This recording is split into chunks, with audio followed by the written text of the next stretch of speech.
I'm doing good. I'm doing good. Yeah, no, pretty casual day. Feeling good, and I'm ready for some new games. Yeah, so we're gonna be, like I said, opening with ScourgeBringer tonight, and then we're gonna be delving into a game I actually streamed, probably about 2 years ago now, and comfy, casual, yeah, good. Gonna be jumping into a game I streamed 2 years ago, but then I kind of fell off of it. And I'm gonna be going back to it tonight, and it might be kind of a long-running game over the course of this year. Darkest Dungeon. So, should be really interesting. See how that goes. Yeah, I was actually a good chunk into the game too, so it's one of those games I've always had the itch to go back to, but I haven't really found kind of the right time to start. And I'm like, 2021, I'm fucking ready for Darkest Dungeon. Hey cat, on the chat. Oh. Darkest Dungeon sounds like the name of a really interesting dating sim. I'd be about that. Yeah, on modded. Yeah, I don't play modded games. Like I pretty much never play modded games on stream. No.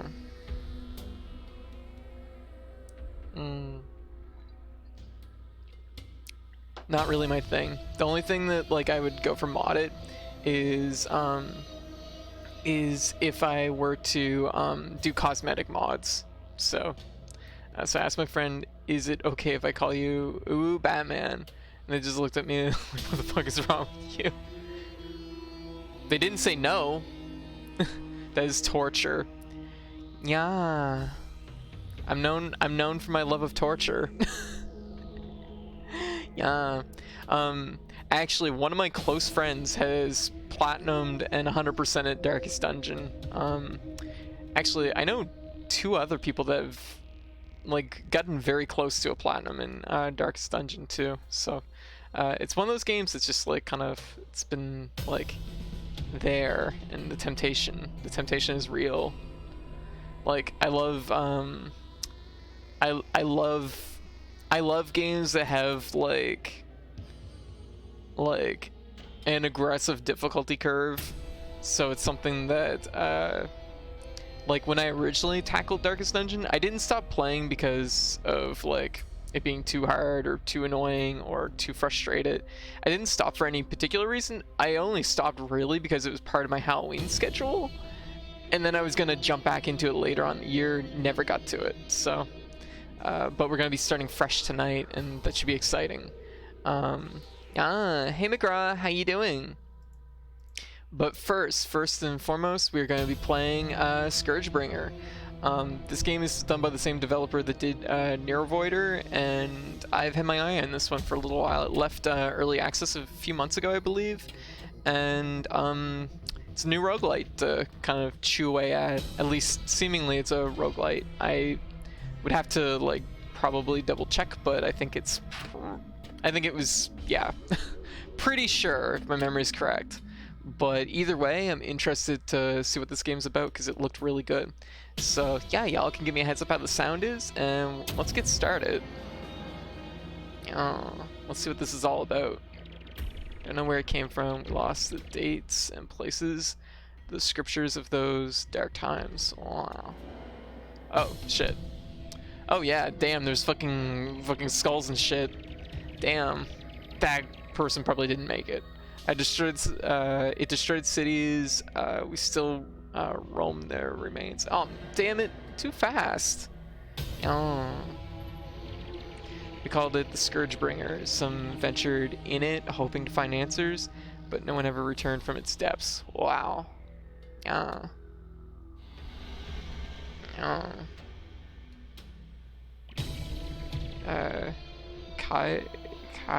Kasha? Go forth, child, you're the strongest of us. Yeah. Oh. Discover what unspeakable sin that we have committed. Face the ordeal. Change the judgment. Yeah. ScourgeBringer awaits. Oh. ScourgeBringer, the unknown. Oh.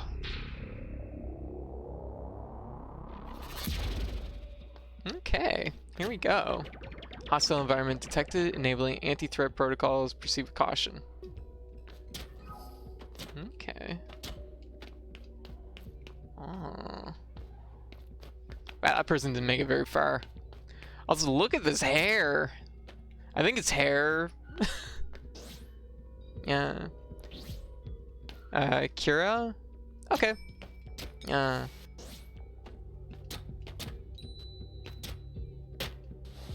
Okay, so... Oh snap! We have boost starting. Just one sec. I'm gonna just like take a quick snap of this, cause boost.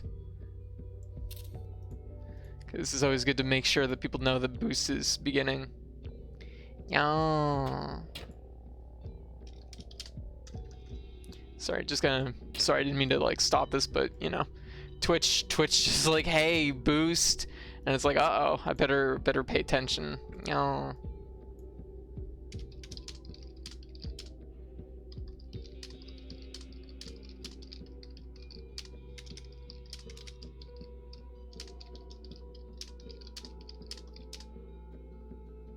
Oh, what?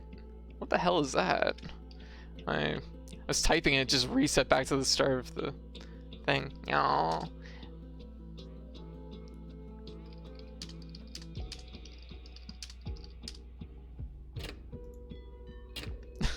I'm trying not to click on things, but this game doesn't like remove the mouse. Oh. Yeah, it does. It stays up even if you have it minimized. That's rude. I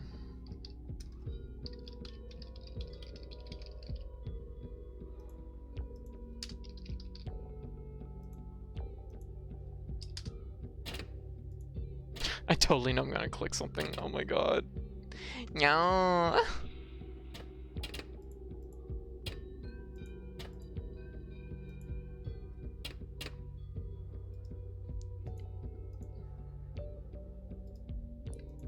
Oh, sorry about that.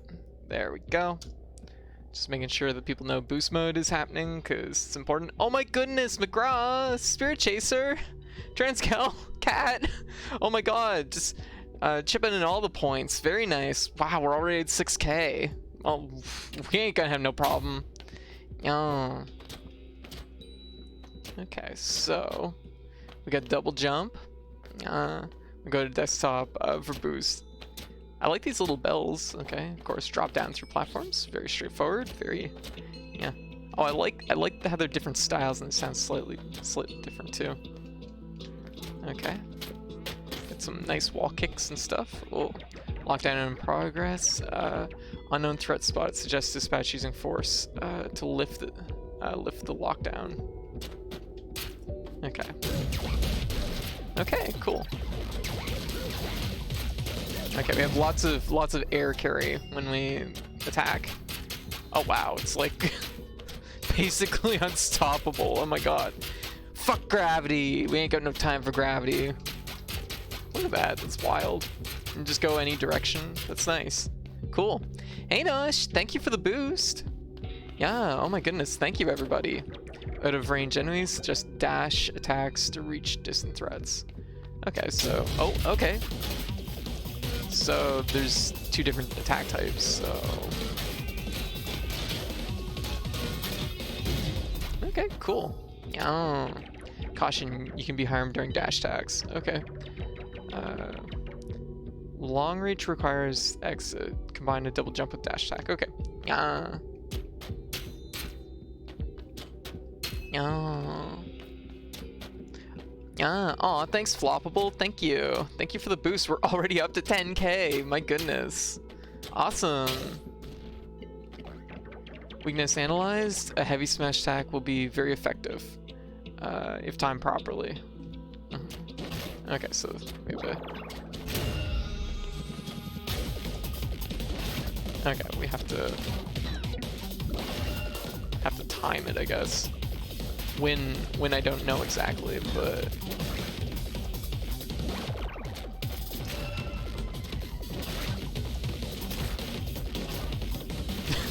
okay, never mind, it works. We can shoot through it.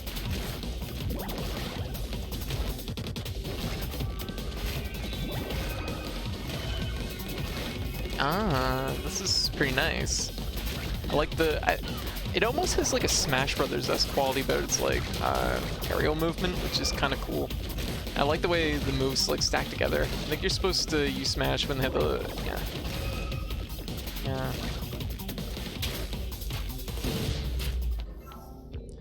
Yeah, there we go. Look at all the little bells. It's so cute. Yeah, might as well use some points. Ah, well, I appreciate it, so thank you. Okay. Oh, use close combat refill blast 32 unit energy. Oh, okay. Kind of missed the. Okay, it's teaching us we have meter too. Weaponry refilled, long range bullets available. Press. Okay, right trigger for shooting. Oh, and we have multiple bullets. Nice. Okay, cool. So, interesting. Just quickly checking, making sure everything is a-okay. Looks like it. What is this? If you wish to survive, take the blood. If you want the ordeal, take the blood. If you seek judgment, take the blood. The blood grants power. The power to create chaos, seek power. Well, that just sounds like I need this blood. Seems important. I'm like, what choice do I have in this situation? Okay, we get a little bit of blood, I guess, from these, maybe?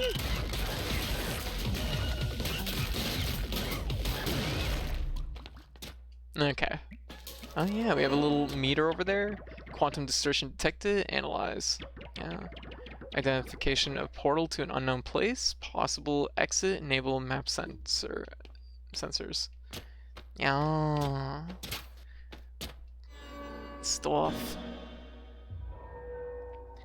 Entangled ingress. Okay. Arriving at unknown location, high density of threats detected, extreme caution applies. Yeah. Okay, so now we're in, I guess, like a real dungeon. They've taught us how to fight, and it's time to put it to use. Oh shit, spikes on the floor, I just realized.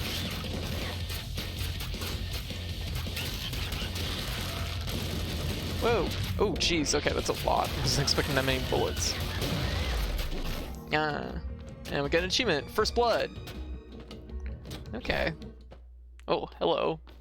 Hello, friend. Welcome, dear. What is a young girl like you doing in a place like this? There's some low-key spikes. Yeah, those are really, really small. Hey, I see pizza in the background. Very good. The ordeal, right. How noble of you. Hee. Well, I may be able to help. I'm greed to serve you. Wandering merchant and serious blood amateur. That's me. Serious blood amateur. Those are some, hey, somebody. How you doing? What could make you happy? Have a look. Don't be shy. Oh, we have to spend our blood. And we don't have enough blood to spend. Oh, and I don't take money. I want those shiny droplets of yours. They have their use around here. Please drop by any times. That is to say, with droplets. Unfortunately, we don't have any. But one of these two increases max HP by 2. Disgusting. Please make it disappear. It's a cucumber. I agree. I resonate with this. Disgusting. Ugh. And pulse laser, so it's a different weapon, I guess. Yeah, let's go over this way. Ooh, whoa. Those really are some spikes, oh my gosh.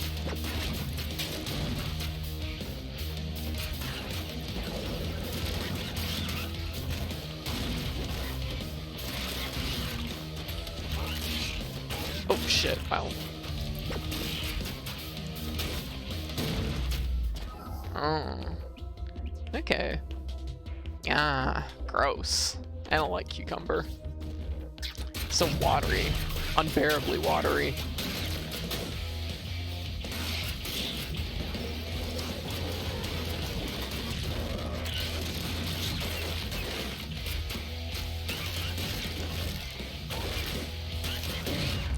There we go. Okay. Is that like a fake wall or something? No. Just kind of, there's like stuff falling off it, and I'm like, suspicious. Ooh, okay. We give you a little exclamation mark before things attack, but it's still like the learning process of it. Oh, Oh shit. Oh shit. Yeah. Time 2 minutes. Not even 3 minutes. Alva Devil, the top predator, can spew a continuous stream of bullets. Their deals shall continue. Yeah. The chiming tree. Oh.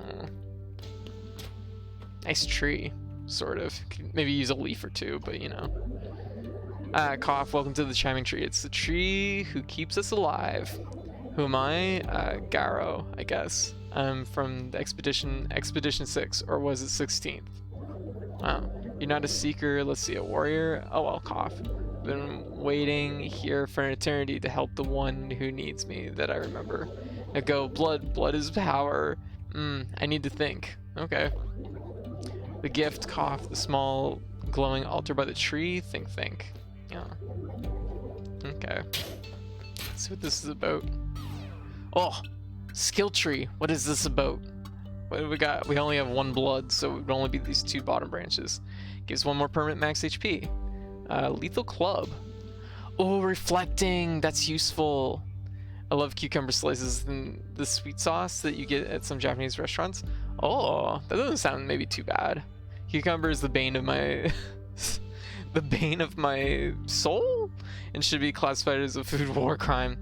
Yeah, cucumbers to me are just really chewy water, and I'm like, no, I don't need this. Hey White, how you doing? Allows you fast travel to any visit room on the map. That sounds, honestly, even though they're like both obviously useful, this is gonna be probably a must-have, really.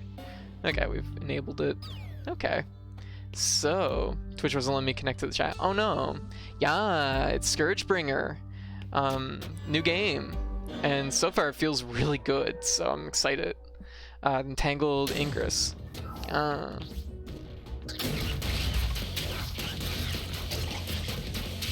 ow, the bat bit me. Now we got an achievement. The floor is lava. Probably because we didn't touch the floor.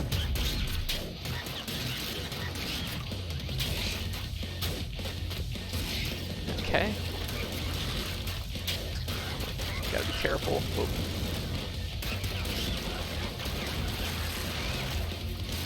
There. Yeah. Really pointy stick. Yeah. Another game on my wish list. Spoke Bezos with a stick repeatedly until he personally fixes all the Twitch issues. Yes. Yeah, agreed.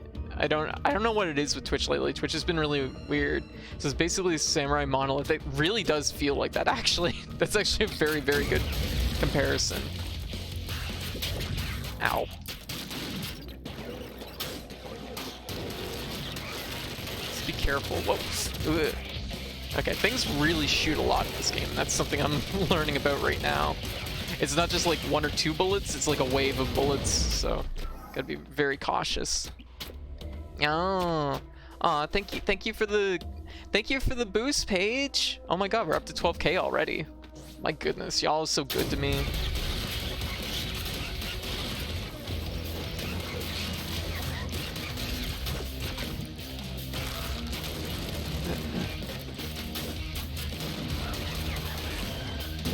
There. Oh. I'm just coming in for the thing. I have to do things say, oh, that's fair. Well, you take it easy, okay, Paige? Also, thank you, Keith. Thank you for the boost. Yeah. We could also let Geese loose in his home. Yeah, I like that idea.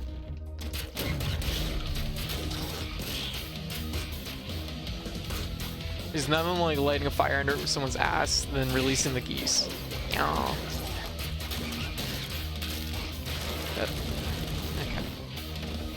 So it looks like everything might attack via bullets, which would be... that will help us, like, know when to, like, bail from things. Oh, what is this? Vault sealed, quantum distortion is detected beyond. Oh. Oh.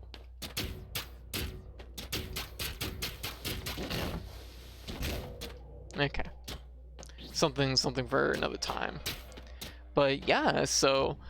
we've been kind of at the tail end of a few games for a few days. We did start Axiom Verge last week, but we did beat it the other night, so And we also started Donkey Kong Country, but we also beat that in the same night. So, and I've been itching to start some new games. And I'm actually starting a new game tonight.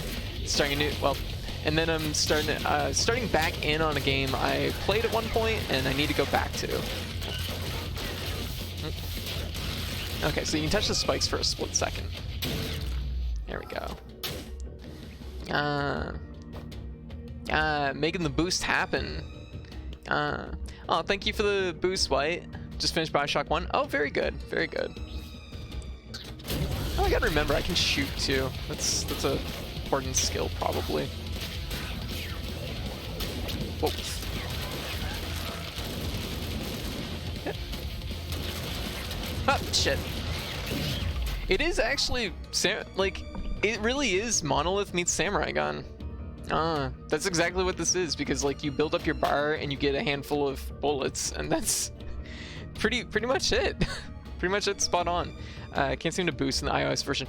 Yeah, people have mentioned that you can only really boost. Yeah, if you do Twitch on mobile, sometimes you can't boost. You have to go over to a PC. I'll say, hey Bador, hey Heavy. Just shifted over to the browser. Yeah. But yeah, so gonna be playing some new games. Woo! And tomorrow we're gonna be starting. I forget where I left off. We're gonna be picking up a game that I started way back, but never got really that far into, that I've been wanting to play and go back to, which is Darkest Dungeon. We're gonna be doing that later tonight. But I want to start something entirely new, which is gonna be ScourgeBringer, and I can already tell this is gonna be an addiction probably for the next month or two. And then tomorrow night I'm going to be starting Mega Man 04. I was going to do it tonight, but I had a couple people message that they really wanted to watch me play Mega Man, but they weren't going to be free tonight, so I decided that I can move it to tomorrow. That's totally fine. So,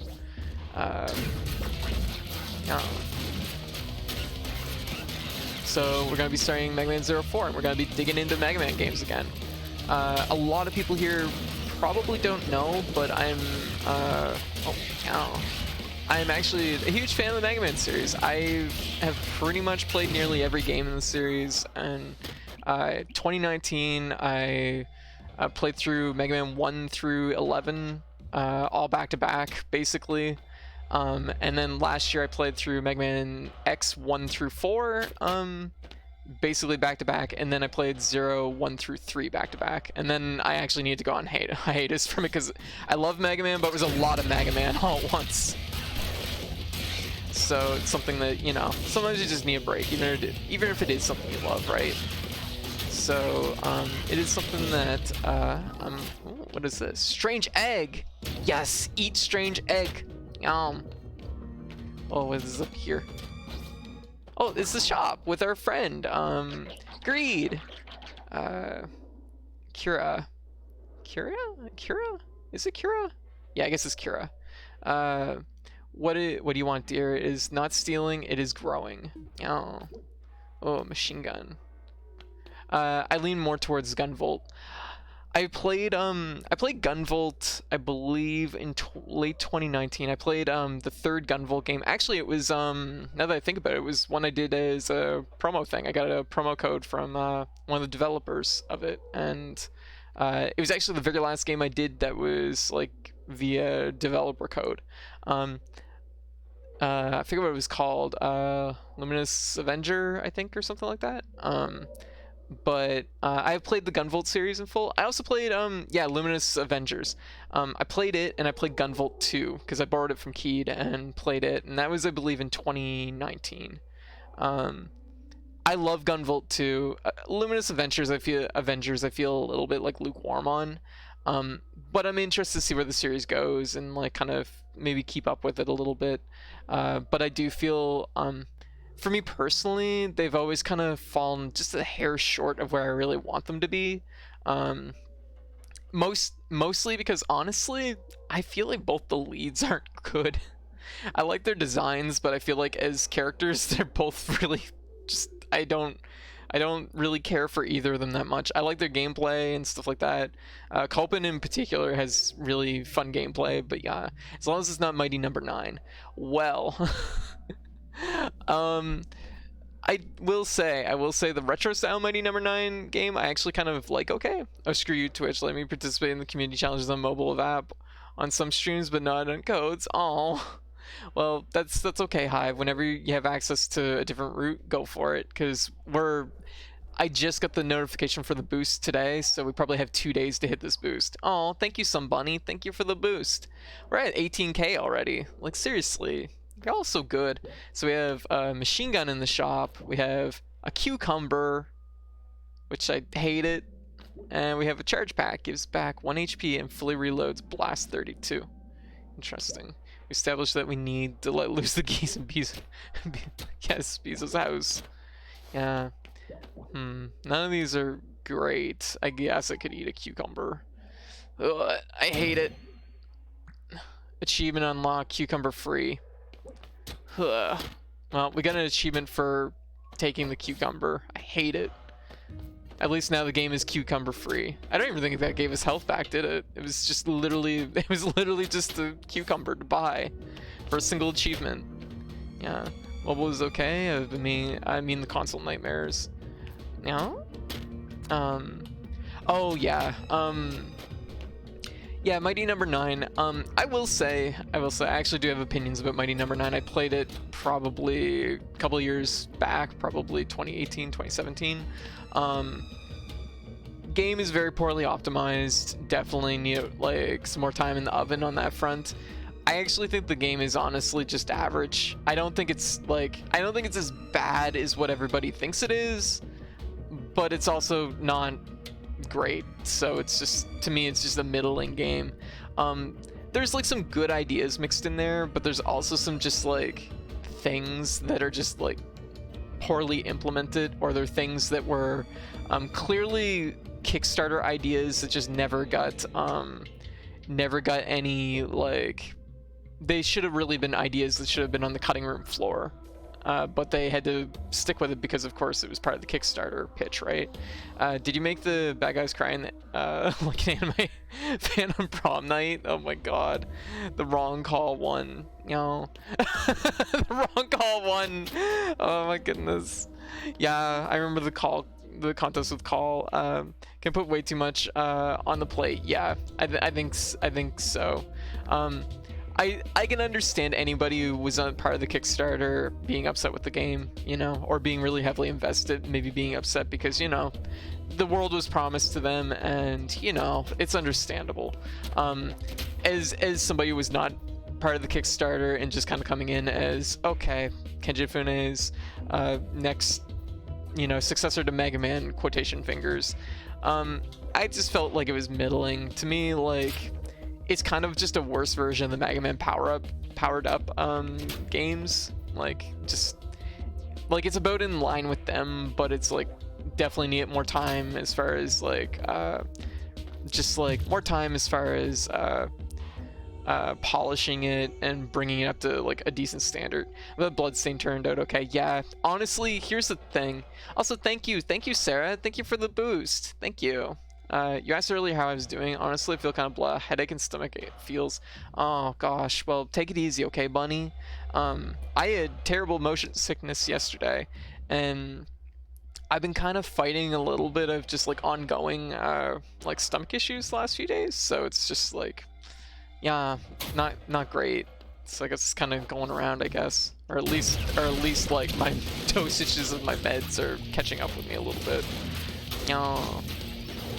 Because I recently raised my dosages just a little bit, and that might be a factor. Because honestly, I find when my proestrogen or proestrone, figure what the term is, when it starts to going up a little bit, I find I get kind of I get like proestrone. Yeah, I think I tend to notice that I get like kind of queasy sometimes. But yeah, definitely take it easy, okay, bunny? Didn't he want Mighty 9 on like 40 consoles? Yeah, there was a lot promised in that Kickstarter, let's be real. Yeah, no, I'm feeling actually really good right now. So no worries on that front. Oh, shit, took that hit.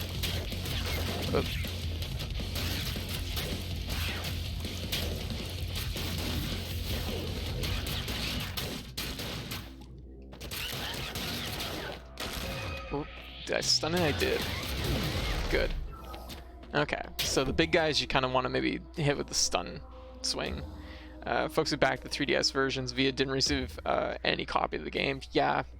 And that was one of those cases where the game was in development for so long that like the 3DS, like the 3DS and the Vita were pretty much on the way out by the time it came out. The 3DS was still like going strong for the most part, but like I believe they got the choice of like another code, but of course that's not okay. Yeah, and I think like the Mighty Number 9, like the Mighty Number 9 Kickstarter, I think was like just kind of a universal lesson for like everybody that it's like there's a danger here. Even when a Kickstarter looks like 100% like good, it can always fall through.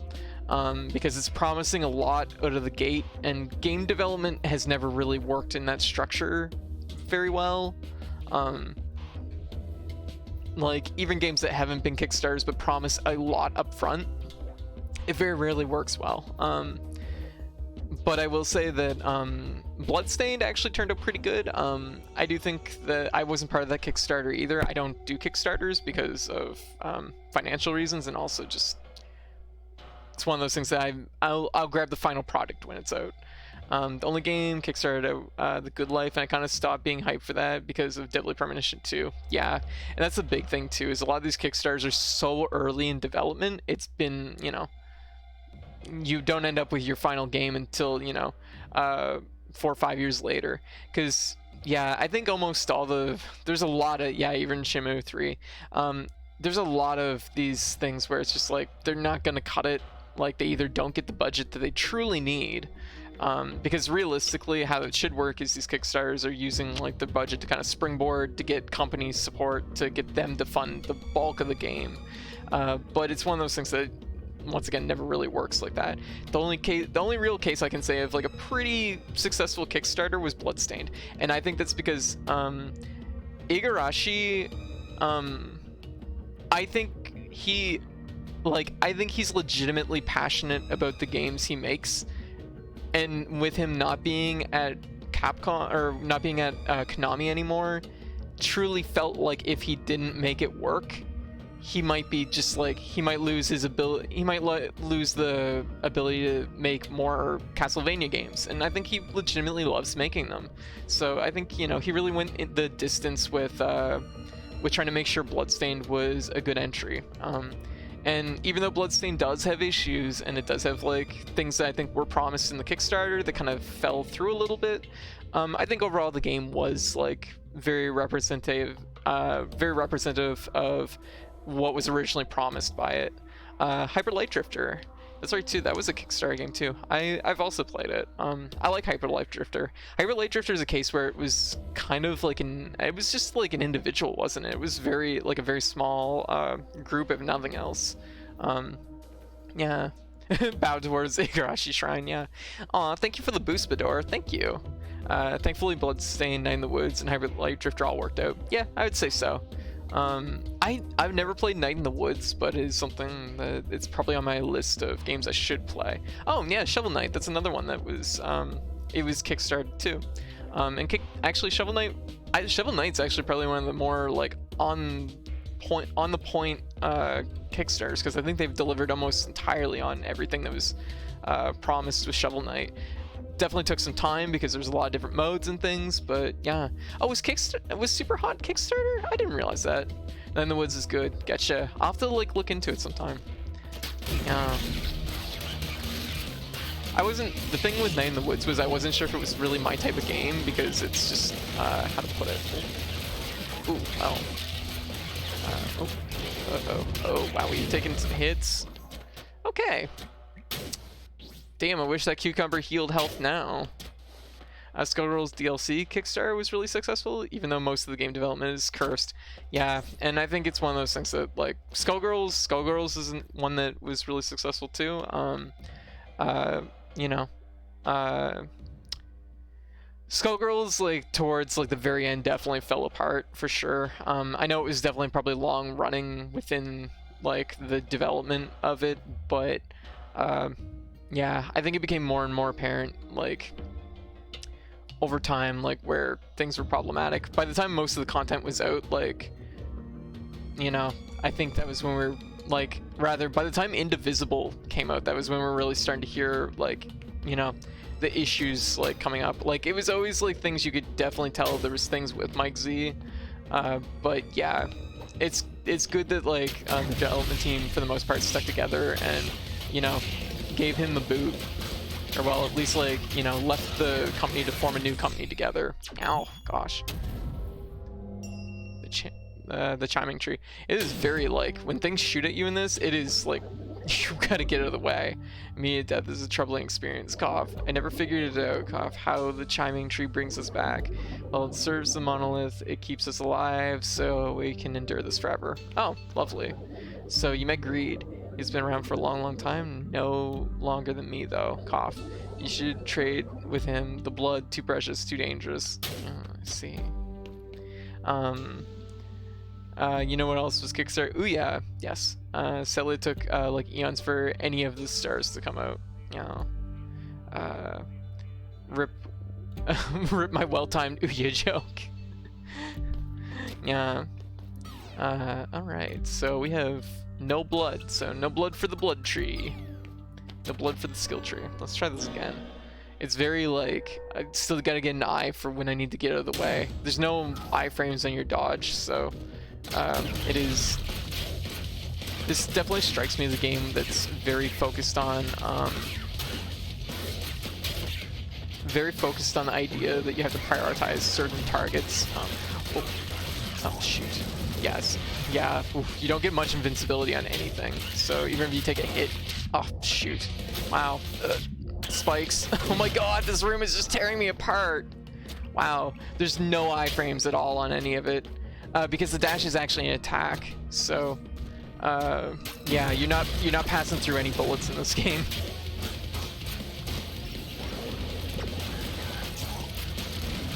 But I think a little bit of it is definitely knowing how to prioritize targets. So that's like a process to learn.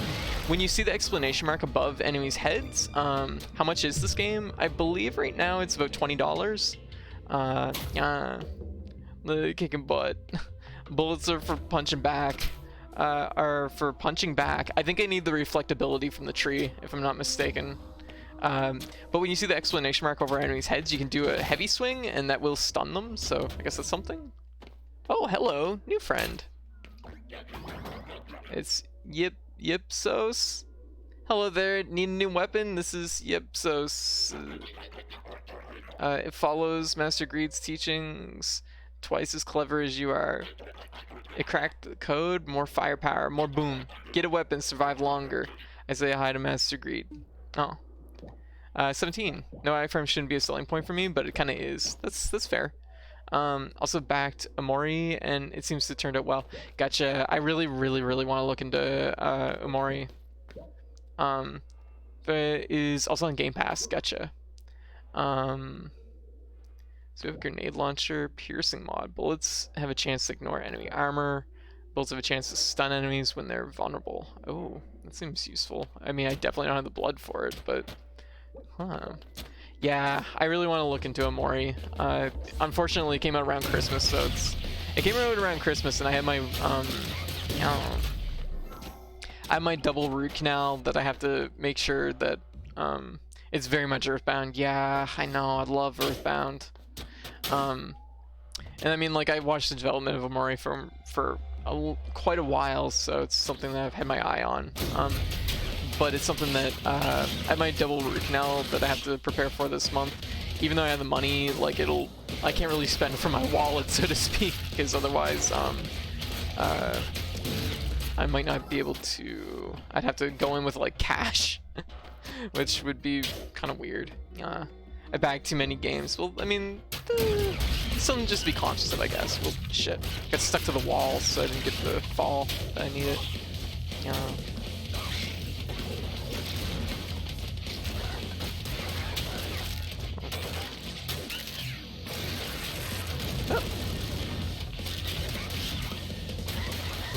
There. Man, these floors are pretty big.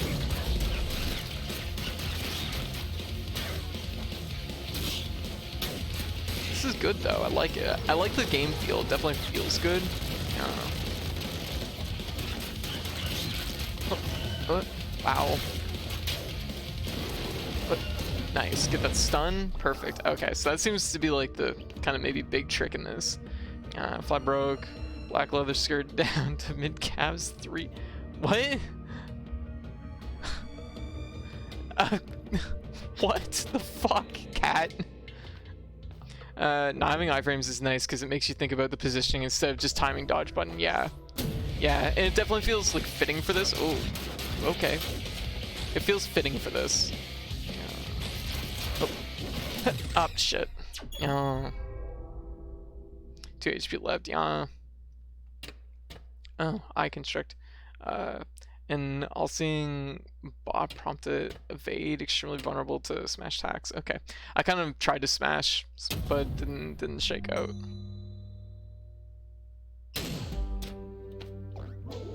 If you're having difficulties, know that a good smash on incoming projectiles will break them.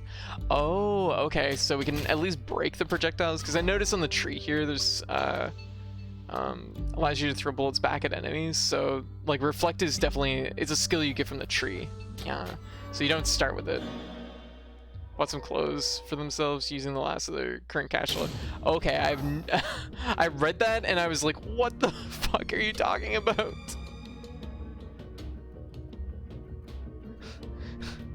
Yeah, like that was like, oh, I get what you're saying. That was, you gotta watch your wording, friend.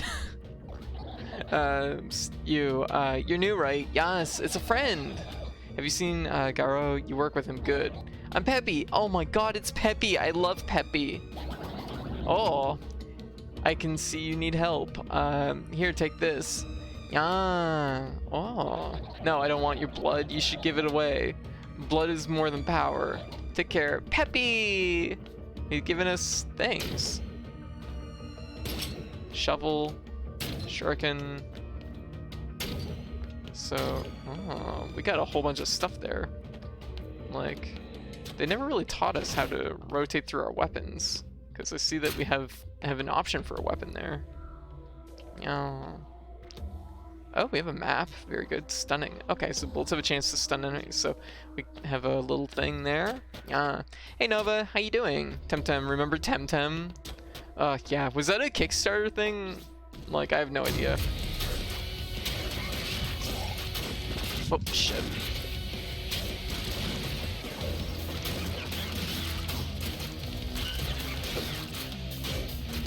Okay. Hopefully we'll be okay up here. Yeah. Oh. Oh. Got the stun. There we go. Good. Yeah. One of my friends has been playing a ton of Temtem lately. Gotcha. Have a lot better than yesterday. Hey, well, that's good. I don't know what this pixel art style is called, but it's the best. It's very good. I actually like how like your character is really small, but like it feels good because like of course you're dealing with lots of bullets and enemies, and the mobility in this feels really good. So it's just it feels clean because it feels clean. It's the same idea, I guess, like with shoot 'em ups where it's like where it always feels good if your ship is relatively small. I know like the hitbox of course can just be a pixel, but like if your ship feels small, the game will feel probably pretty tight. One star, but flip side, go slim. The fin leopard print leather over knee boots. Gotcha. Oh, another new friend. You're doomed. Cheap equipment, poor quality weapons. Sigh. Greedin Zappos. They're okay-ish, but to survive here, you need the finest saves, and I don't take your scrappy droplets. No. I need your lifespan. Uh-oh. Not everyone here can kill things to survive. Oh, and I am Lefanu? Is the same developer? It's not the same developer as Monolith, it's the same developer as Neurovoider. Monolith is excellent though. Highly recommend it. The year Monolith came out, I actually think I picked it as my favorite game that came out that year. I gotta find the developer's name because I just need to know. I know this game tracks your mouse even when the screen is minimized, so I'm not super fond of that. Developer is Flying Oak Games. Flying Oak Games, and they have done... Okay, interesting. Oh, they've done a lot of different games. It must be like conjoined. E Studio. E Studio. I was about to say. Oh, maybe they aren't the team that did. Maybe they aren't the team that did Near Voider. I thought they. No, they did. They did Near Voider. They did. The last. Yeah. What a weird collection of games. Oh, they did Striker's Edge. I like Striker's Edge. What a strange collection of games. Huh. None of these games look like... Like, is it just... That's just... Yeah, it's under developer. Franchise, Flying Oak Games. Huh. Weird. Okay. Monolith... Yeah, Monolith was Team D, D13. Yes. Is Temtem worth getting? Also, hey Slays, how you doing? Is Temtem worth getting? I played the beta for Temtem a little bit, which I don't think was like really a good feel. Didn't really give a good feel because of course it was like constantly like timing out and crashing and stuff. I know at least one person playing Temtem and they said it was okay. I mean, somebody says their friends playing a lot of Temtem lately, so I mean that's something. Yeah, it is very reminiscent of Monolith. It's a little bit more colorful than Monolith, but it does definitely have the same feel. But it's not D3. Actually, just out of curiosity, because I know it's the exact same developers, Neurovoider, which is it's developer Flying Oak Games. Huh. I'm so weirded out by this because like Flying Oak Games has made a lot of games, but none of these games have what you call a consistent art style. So I wonder if it's just like a group that's kind of just come together. Huh. Weird. Very weird.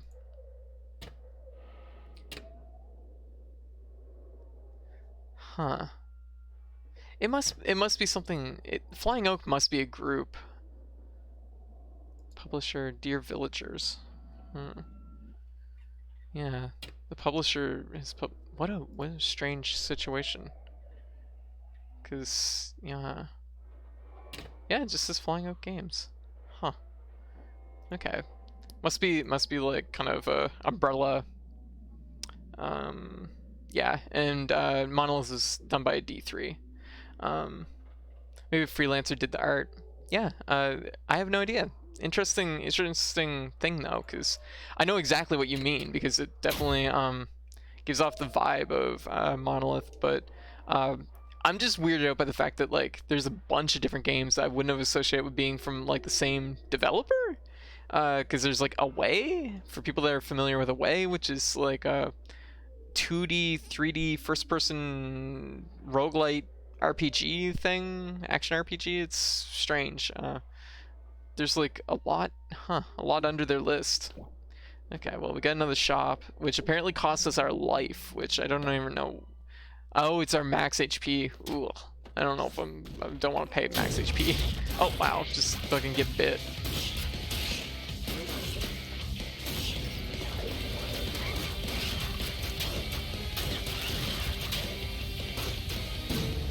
Okay. I think the trick here is knowing when to like you swing into enemies, but then when you see the exclamation mark to take a big swing to stun them, but like knowing the pace of each enemy. So it's like these guys, yeah, like that guy there, like swing, no, too early. Oh, big guy. Yeah, so like right there I should have probably did a big swing. Oh. Yep. Stay up here. There we go. This game does remind me of Celeste meets Hyper Light Drifter. I could see that too. That's a pretty good comparison. I I'm kind of 100% behind Keith's comparison of Samurai Gun meets Monolith. That feels really, really spot on. Because it has Samurai Gun's like kind of flowy, like you can keep on chopping, swinging movement. Oh shoot, wasn't close enough to it. Oh, there we go. Okay, got a stun. Finish it. Oh, gift. Aw. And also you do have like a gun, but it's like limited ammo, which I should be making use of, but I keep forgetting I have it. Because I learn in chunks, so I'm learning swinging at enemies right now, apparently. Oh. Damn it. Ah. Oh. Okay, stun that. Whoa. It's definitely like a lot of like enemy prioritizing too, knowing what to prioritize and, you know, focus on. Also, it's like high contrast dynamic shading, borderless colors, mix of, yeah, it's really clean looking, isn't it? Again, insert confuse. Who does this game? Apparently Flying Oak Games. The art style looks super familiar. To my knowledge, the sort of the team that did this game did Neurovoider before, but I discovered that the team that, or like the developer that did this, has done a ton of different games. But it kind of looks like the developer might be just an umbrella for a bunch of different individuals that made games, maybe. There's something about the careful balance of flow. Yeah, it's really nice, isn't it, Nova? I really like it too. Like, it's very clean. Like, you can immediately read like everything on screen, you know. Even when it's busy, like it feels good. Yeah. Like, I'm sure this is gonna get really hectic, but yeah. Oh shit.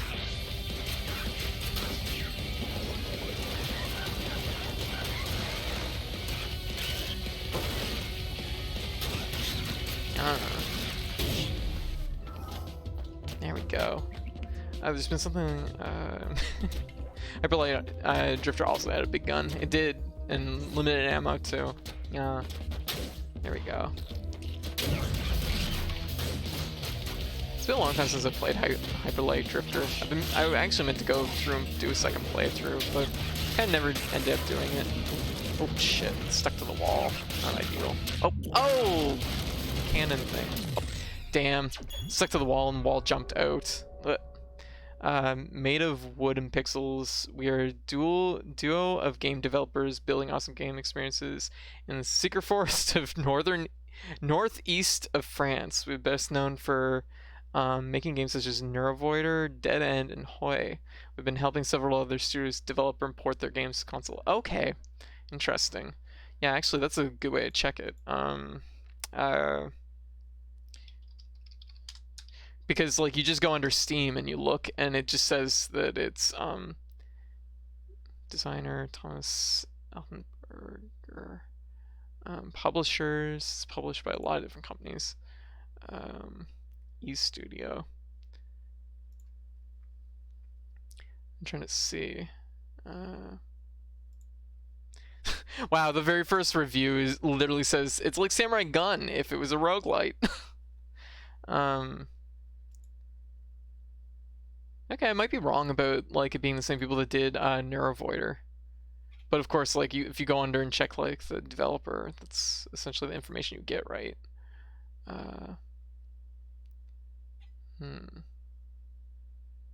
What is this?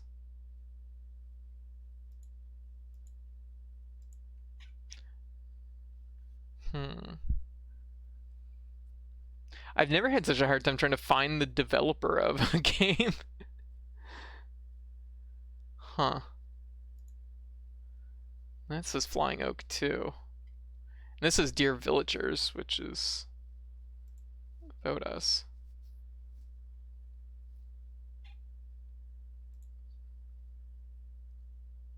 Which they're a publisher, so it's a mystery. Woo! Sometimes a lot of separate indies get lumped together under, yeah, and I think that's what it is. I think that's definitely what it is, because there's no way that that this is like falling under the same developer as some of these games, because it's like way too off like beat. How's Good Peppy doing? Yes, we talk sometimes. Unlike me, he can travel. Keep an eye on someone for me. Cough. You know? Thinking, cough, cough. Why can't I remember? Oh well. Damn head. Yeah. Away was the same developers. Yeah. Yes.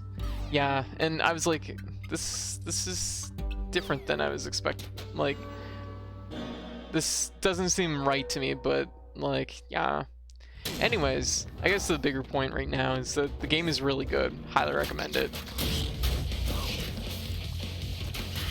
So, oh god, this tree. Oh.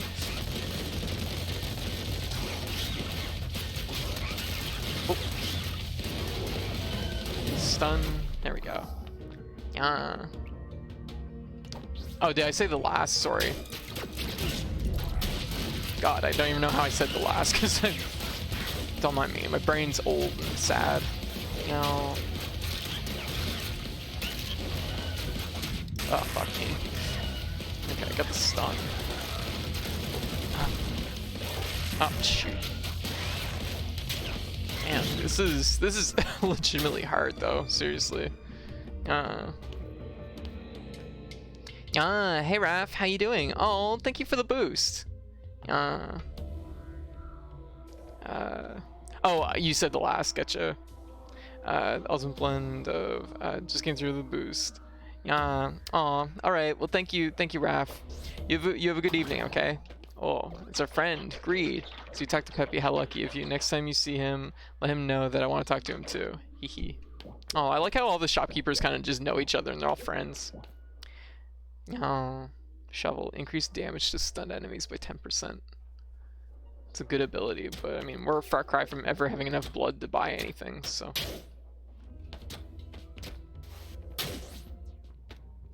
Okay, I think that's the exit, but I don't want to do that just yet. Oh, I see the door's over here.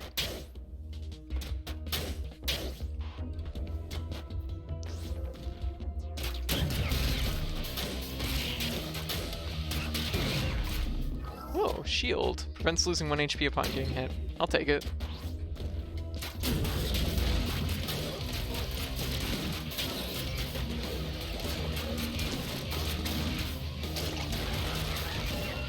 Get that stun. Nice. This is going to be one of those games that just feels like once you get the flow, it's going to feel amazing. I can tell. Makers of ScourgeBringer now previously... Okay, they did work on Nero Voider. I was almost positive they did. Because I originally, when I was sorting out my games to play, I wanted to play Nero Voider first because I was like, same developer, made it before ScourgeBringer, makes sense to play Nero Voider first. I played Nero Voider, I think, back in September. It's not great. It's just like okay. ScourgeBringer definitely, this is already like 1,000,000 times better. Not to knock the game too hard, but it's just, it was not that good. It's a roguelike that definitely didn't understand what it takes to be a fun roguelike. Oh, it's 1 HP. It's a grub on a stick. We need a alignment chart of NPCs who know each other, not per person per game. Chaotic evil Dark Souls cast. Always talking shit about each other. Yeah. Oh my god. Oh, well, grub bit me. Rude.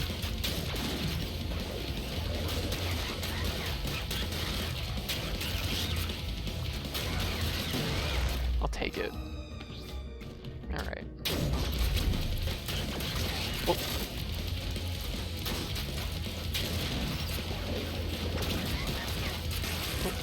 Let's hide down here. Oh. Get the stun. Got him. Nice. This feels really good. Like, I'm doing bad at it, but it just, like, I know it's entirely my own, like, just having to get used to it, right? Like, the game has just, like, such good, like, it just feels really nice. There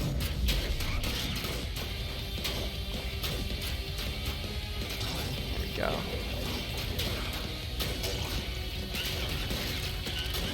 Oh, shit.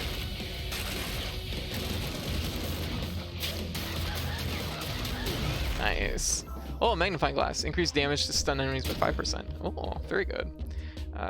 Neutral good. Animal Crossing. Just happy little neighbors. Weren't older Animal Crossing games populated by grumpy, rude villagers? There's some grumpy, rude ones in there. Yeah, that's true. Hey, Luna. How you doing? Yeah. There we go. Whoop. Avoid that. Oh shit! Wow, the one shot right down the middle. Yeah. I think there are outliers. Even at its worst, yeah. Increased sword damage by 5%. Is this a sword? I thought it was a staff, but that's cool. Okay. As a whole, they get along. Yeah, I think so. Like, Animal Crossing's pretty chill. Let's be real. Yeah. I keep hearing complain about New Horizon villagers are too nice. Gotcha. Need some spice in their lives. We haven't learned what that door is about yet.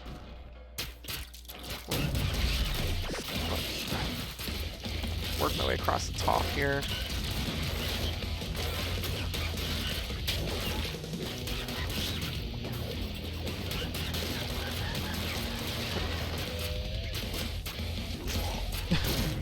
Fuck that fly. Yeah.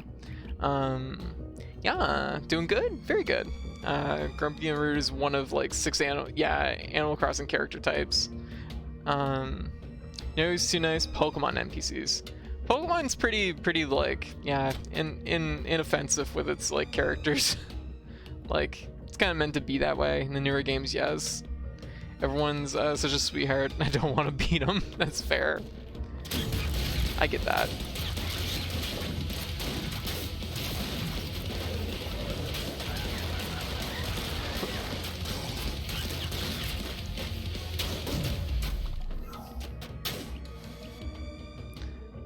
Ever play the Elder Scroll games? Nope, never. Oh, what's it? Oh, this is our. What? Okay. Stun it. Oh. Stun. Okay. Oh, it's got a friend now. Ah! Ah! Jeez. Okay, that one was like.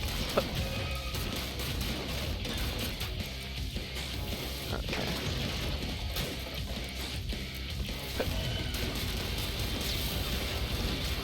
Nice, we got it. I think that was a boss. Play reload. I gotta remember I have a fucking gun. Oh. Okay, the spikes don't pop up once the level's done. Remember Lieutenant Surge in the Japanese version of Pokemon was trying to flirt with Misty and just showed her profanity while fighting? Oh, I mean, I never played the Japanese version of it, but I do remember him talking about the war, and it's like, wait, why does nobody talk about the fucking war? It's never mentioned again, like in the rest of like Pokemon. He's just like, the war. His eyes gloss over, and it's like, what have you been through, Surge? Very boss-looking door, yeah. NPCs in Pokemon are soft. You must enjoy defeating them and use their kindness to your advantage. Yes. Was it actually profanity, or was it fan translated trying to be cool? That sounds potentially more likely. Got a 7-second clip here. Okay. Yeah. Ooh, treasure hunter. We got a gift. Diffract laser. Wow. I don't like. It clearly shows that you can. Oh, it only has 2 bullets. Okay, so that was definitely a boss room of some kind. So we may have actually cleared our first floor. Yeah. Let me take a look at the map. Oh, we have a couple empty rooms over here. God, this reminds me of Monolith so much. And I mean, like, I'm loving this game already, but I'm also just like, damn, I want to play Monolith some more. Monolith is such a gem.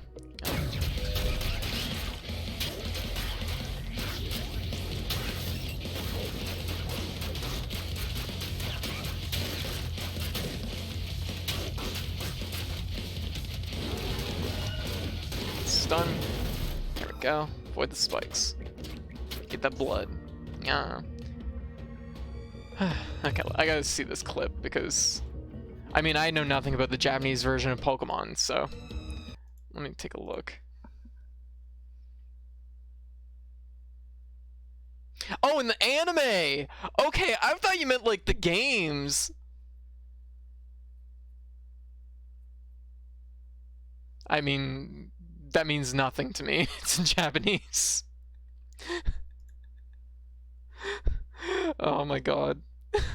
I was like, I thought you meant the games, and I'm like, what?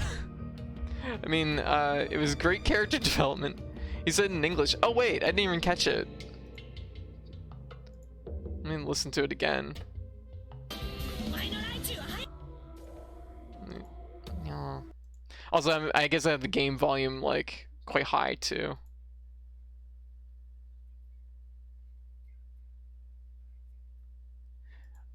He's saying goddamn? Is that what he's saying? Oh, goddamn Raichu. Oh. Also, if I didn't say it, hey healer.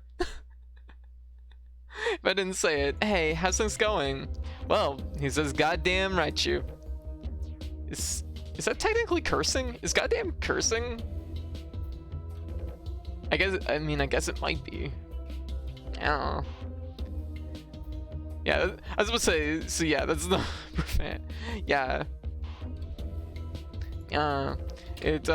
Is it? Okay. Okay.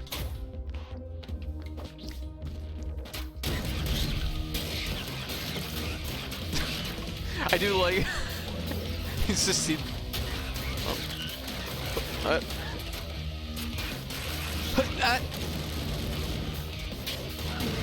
almost ate that. Oh, grab on a stick. Loot has been maximized. Oh, nice. Our little friend gives us a heads up, like, oh, we can warp to different rooms. That's right, too.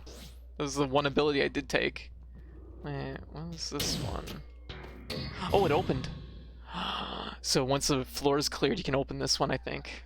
It's taking God's name in vain. Is it, though? Is God God's name, or is God's name the profession of what God does? Because I feel like it's a profession. No. You take into the original meaning of a curse into account. Gotcha. Like the American trope, according to anime, like the American tropes, according to anime, are junk food, cursing, bad driving, and being good at baseball. Yeah, that feels about right. Which basically lasted for a very, very long time. Yeah. Alright. Let's see what's in here. Oh, Explorer. Body boulder. Ah! Ah, friend! You're maybe not friend. Oh! Okay. Oh, okay. Glad that didn't hit me. We gotta end this guy fast, because I don't have the health to fucking... Ah!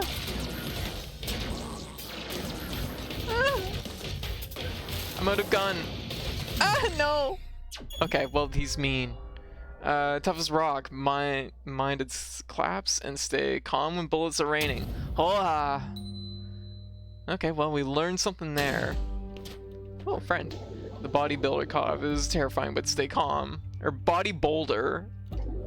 You want to avoid its bullet shower, but can smash through it. Okay. Oh, hey little rabbit, how you doing? Means, using it in support. I have no idea. I have no idea. This is like definitely like a step above my, this God's name is God's name. That's why it's a capital G. Is it though? No, saying goddamn is calling upon God to damn something. Is it?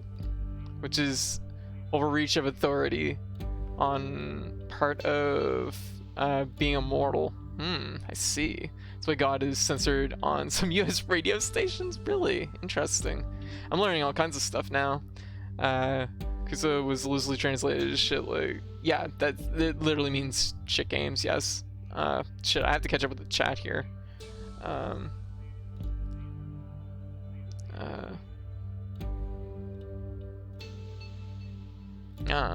Basically don't bother the big man because you can't open a pickle jar. I have no interest in pickles. I have 1 blood. I can get a new skill. gives one more max HP. No reason not to take it, because it seems like you can just rotate them on and off if you want. Not quite. It's frivolous invocation of the Lord. I see. Basically, don't bother. Yeah. I have 1 blood. I know. Exciting, right? They fucking put the like needle in my arm and they take out 1 blood, and then they give it to this tree. All right, let's try this again. Well, the more you know. Hey, Ellie. How you doing? Ah. All right.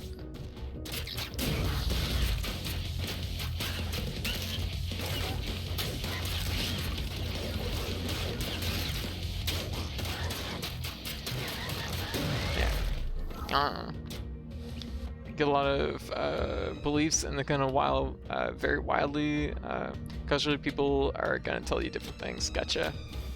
Okay, still recovering, better every day. I'm doing good. I'm doing good. Feeling really good today. I woke up this morning, I didn't feel so good. Oh shit. There we go. Got the nice stun off that. That was good. Another stun. Another stun. There we go. We're getting someplace now. Yeah. Okay. Interesting. Oh, it's our friend, this guy, who doesn't get a fancy name apparently, but he seems to be the floor boss, so to speak. Floor mid boss at the very least.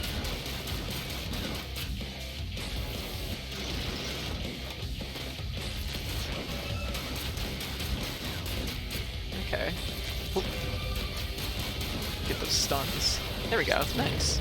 Okay. Whoa, gift. Increases blast 32 reload speed. Oh, very good. Fully reloads blast 32. Okay, reasonable. Yeah, how do you get more gun? You fill up the little bar next to the gun, and that gives you more bullets. So, you have to do a lot, and you fill the bar by swinging. So, attacking with your sword. Can't get more gun unless you have enough samurai. Yes, that's just a good way to put it. Now, put.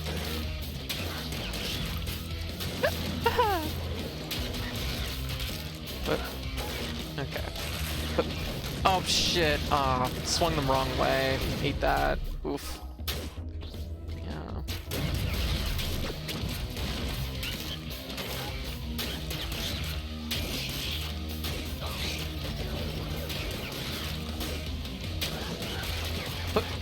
Wrong one.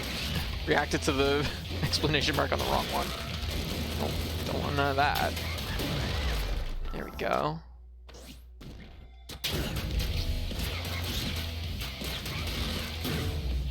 Okay. Can really buzz through this potentially. Whoa, the grub almost got me. Oh, shoot. Gotta get used to pacing of it. There we go. Ah, shit. God damn it. Uh-oh, increases my max HP by 1, so that's nice. Wait, yeah, you were right. No, you were 100% right. I need to shoot more bullets though, because... Oh, gifts. I need to shoot more bullets though, because I'm not building meter off of my slashes, so it's probably like kind of a give-take kind of mechanic. I can smell blood. What a pleasure to see you again. Oh, I mean, I want this stuff, but it's too expensive. Greed. Everything's so expensive at your store. Make it cheaper.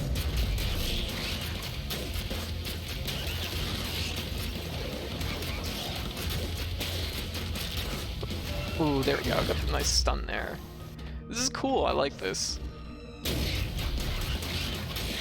It's just this like game that's really focused on like sort of getting the right flow of things. There. Knowing kind of just when something's gonna attack. Oh.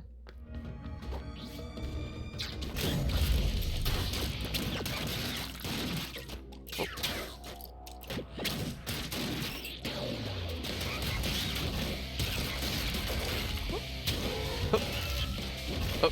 Whoa.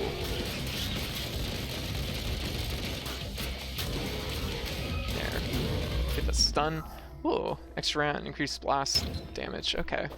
Gotta use my gun, gotta remember. Ah, shit. I'm like, how do you aim it? How do you aim gun?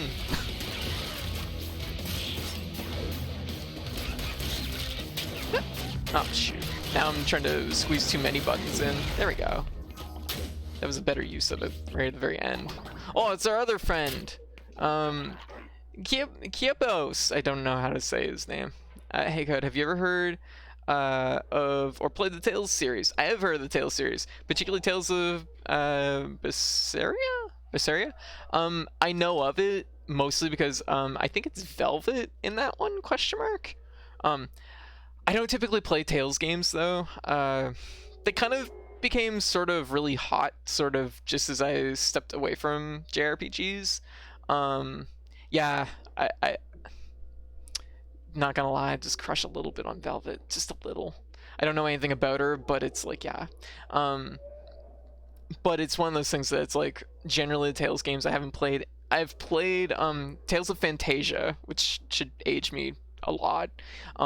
Tales of Fantasia, which I liked, but as far as the rest of the games go, I haven't really touched any of them. I did try a little bit of Tales of Symphonia also forever ago, but that's about as much as I've gotten into the series. A copy of Tales of Fantasia, yeah, I do too. Is every Tales game an action RPG? I think they're almost all action RPGs. Yeah. They're like, how to put it? There's nothing that really is like push me away from them. There's nothing I could inherently say that it's like, oh, I don't like this about them. It's mostly just that there's like, I just kind of fell out of our JRPGs a while back. Probably about the time the PS2 was wrapping up, quotation fingers. Well, so it's been a little while since I've gotten into JRPGs in full, and most of the time when I'm looking at JRPGs nowadays, they have to both be something that really, really stands out, but also generally I look for something shorter. Like games that are really, really long have kind of fallen away from me. I don't know how Tales games typically stack up, but the couple I do know, seemed kind of long, so it just kind of pushed me away from it.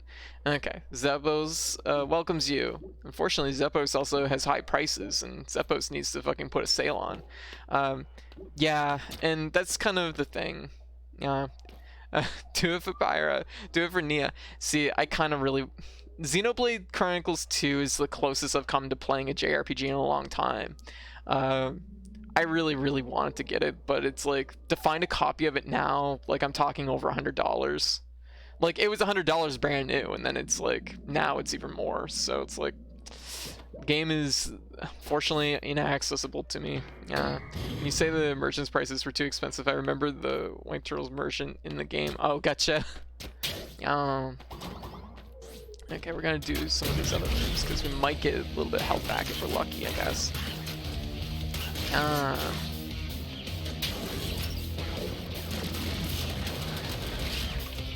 Oh.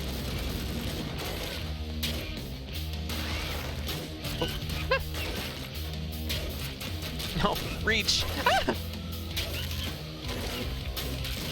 I was like desperately needing to reach that one guy and I couldn't do it. They're going strong on the handhelds, but now they don't exist.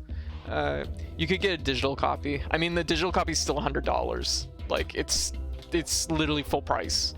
So, it'd be $79 Canadian plus tax, which means it's $92. So it's like, unfortunately, I'm not really saving much going that way. Like, it's like, it's still a little bit too pricey for me. Maybe someday it'll go on, it's not gonna go on sale. Like, at least with a physical copy at that price, you have the physical copy. I don't know how I feel about paying $100 for like the digital version. Why is your money not tax inclusive? I hate it. Bad Canada. Yeah, no, it's like, I mean, you get a sense for it. Like, I've worked as a cashier, so I can pretty much add the tax in just in my head. But it's like, it'll end up being $92 Canadian roughly, and it's not ideal. Like, that's a lot to pay out for a game. As much as I desperately wanted to hang out with the waifus, you know, my poor gay heart just was denied. Ow, shit. Ooh, wow. Going for the stuns. Oh, fuck me. Too greedy. Canada is objectively wrong for doing that bad. Yes, agreed. Just imagine above provocative lanky Kong. What? No. All right. I will do no such thing as imagining lanky Kong. I don't have the brain cells for such a thing. Yeah. But code. I just did something and 2,000 people were adding me and telling me to shut up. Were you talking shit about Tiff again? So I escaped here. How's things going, Ben? How's things going? Damn. I'm actually really curious. I gotta know. I gotta know what you did. No more cucumber. Good. I can't believe there was a cucumber in this game. We destroyed the cucumber and we got an achievement for it, and everybody's talking about the fact that I got rid of the cucumber. This game rewarded me in like the best way possible, really. Creates a wave attack upon landing on the ground. Oh, okay. Interesting. That's kind of a nice little ability. For 1 cost, I'll take that. You know what? We're still on the first floor and we're still learning this, so you know what? What if we take this? Allows you to throw bullets back at enemies with a smash, inflicting lots of damage on impact. And also using force to slightly recharge the blast. Oh, wait. What? Wait. Okay, once you pay for them, it's just whether you want to turn them on or off. Okay. This tree is so good. Yeah, this tree is a mood, isn't it? But a big streamer was playing a Dead of Night. I don't know that game, which is a cool FMV horror game. And on the starting menu, there's a message where a single developer of the game asks the streamer, "Don't show the ending on stream." Where the single developer. Okay, I mean that seems fair. Also, props to the game for recognizing the devil known as cucumbers. Thank you, Nosh. I'm glad you had my back.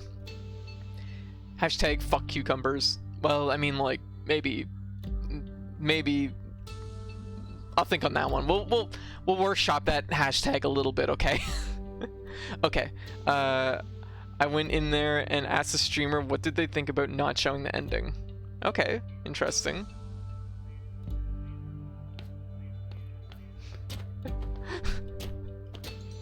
I'm curious where this is going.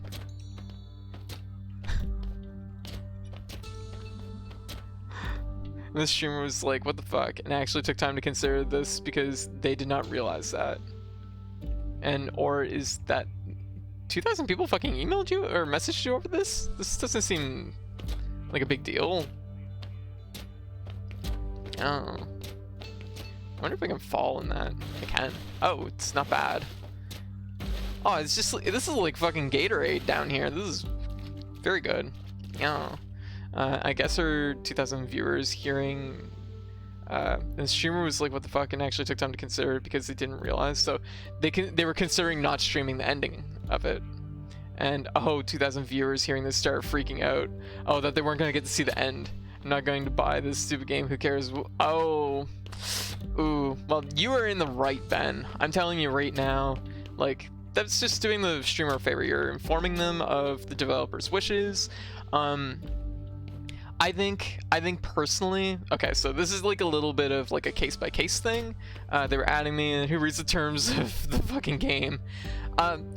Me personally, so how I feel about this, I feel like when it's an individual developer, an indie title maybe, or whatever, like, I would respect the developer's wishes. If they specifically say somewhere in the game, like, please don't stream the ending, like, I would respect that, like, 100%. If I'm the streamer, I'm just gonna cut the fucking feed right there. If it's a bigger developer and the game is early, and they don't want people streaming the ending, like, I can respect that. Like, a little bit of a grace period, new people, you know, a lot of people are playing the game kind of thing. I could see respecting that maybe a little bit. If it's a developer and the game has been out for months and they're saying don't stream the ending, it's like, no, like, you gotta let up at a certain point. Like, this is being unreasonable. Like, at a certain point, like, there's been, I forget which game it was, but it was like almost up to like a year later, the developer was harassing streams that was streaming like the ending or the full game. and it's like, no, like that is fucking bullshit. But I told the streamer, and the dev responded to all the comments on the Steam discussion page. So she would message him, and the streamer was like kind and said, okay, I will do that, thank you. But the chat was going nuts. Oh my gosh. Gotcha. And then this is when you said Tifa was shit, right? And then everybody lost their mind.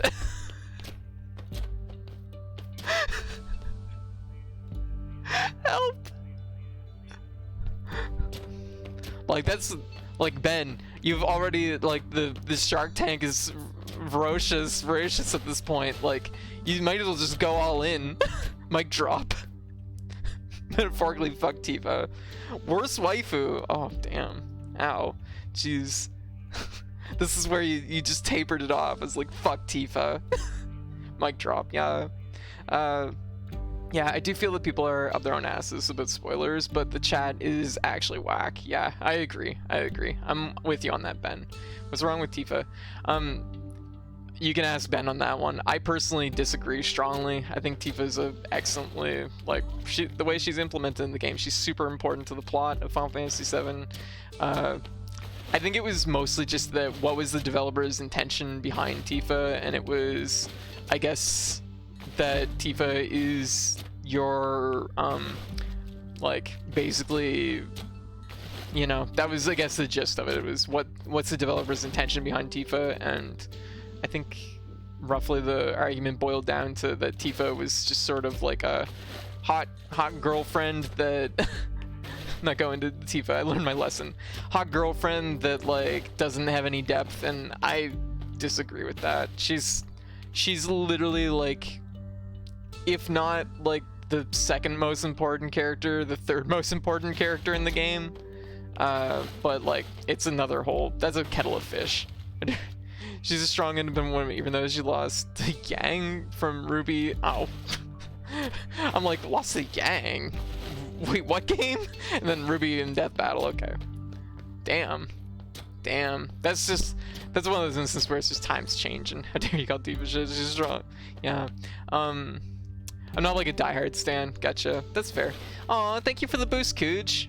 But, like, honestly, still, like, that all said, Ben, like, it's an interesting notion, because it definitely got me, like, thinking about, like, Tifa and how she's implemented in Final Fantasy VII, so it's still an interesting topic. I know I tease you about it, but I don't mean anything by it. So, aw, thank you, Luna. Thank you for the boost. Oh my god, we're up to 32k.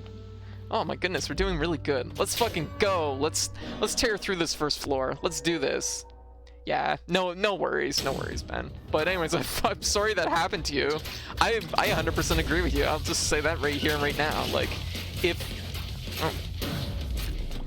if the developer doesn't want something streamed on their game, and somebody came in the chat and was like, hey, like, you know, here's a link. This is the developer saying don't stream the end of my game. Like, and especially if there's a smaller indie game, I would be like, okay, I will consider that. I will probably respect that. I do like her a lot more as a friend than a love interest, which I guess is controversial. I mean, Tifa and Cloud are, like, tight as fuck. I know some people are like, sorry, I just can't talk without making fuck. I mean, like, the whole, like, back plot is basically Cloud crushing on Tifa and Tifa crushing on Cloud. That's, like, it's kind of the whole, like, backbone of Final Fantasy VII for the most part. And, like, Aerith crushing on them both, and then all three of them just, like, fucking at some point. I know it happens. It's canon. Well, the developer of the game is one person, and he's a super famous video game composer, real legend. Okay, but still, like, if it's just an individual, like, that's, to me, that's a lot of, like, creative ownership over their creation, and I think there is, like, a lot more weight behind that than, let's say, Square Enix, you know, bot number 9 coming into your chat and telling you to don't stream the end of Final Fantasy VII Remake. But he basically said the game costs so much to spoil the ending would prevent other people from playing. Yeah, and it also depends on the type of game, because, like, some games are very vulnerable to spoiling, and it could potentially be like essentially the whole thing. I mean, it's not like the people watching it aren't there for the story. Chat knows that they're getting into when they join the stream. Some people don't want to play the game; they just want to vibe with the stream. Well, yeah, there's nothing wrong with that. Like, and that's why I always stress. Like, I know there's a lot of people that just chill in my stream, and they don't necessarily have like the visual like up, but they just like, you know, chilling with a few people and being able to pop in and out. And I'm all about that. Like, I get that. Square Enix has some pretty crappy streaming policies, yeah. I think Nier Automata 1 was updated to prevent streamers from using any external sound effects? What? Oh, that's so weird. They just don't want, like, they just don't want a fucking, like, fart sound clip playing at any point during Nier Automata, apparently. Well, I reached that about not streaming, but thought, okay, Tim, I getcha. And the people in the chat were so incredibly angry, it was insane. Wow. Remember back when Nintendo tried to claim monetization from people uploading Let's Plays of Nintendo games? They did that. That's not just something that they tried to. They, in fact, pretty much did that for the most part. Basically anything on Nintendo now, if you go through YouTube, you basically have to be in direct contact with Nintendo themselves. And if you want to have any monetization rights at all. But I mean, like, monetization on YouTube, roll my eyes. Like, yeah. Created a copyright deadlock, yeah. For the record, my problem is less with wanting to see the ending and more with being dicks about it. That's fair. Dragon Quest 1 gets pretty shitty too. Yeah. Like, at the point you're saying, I'm not gonna play this shit anymore, and you need to take a step back. Yeah, like, especially if your chat's being, like, mean. Like, I mean, I wouldn't know what that's like because I have an amazing chat, but I'm sure I've been in streams where I'm like, oh, it seems very, like, tense here. So, I'm sure it exists. Yeah. There we go.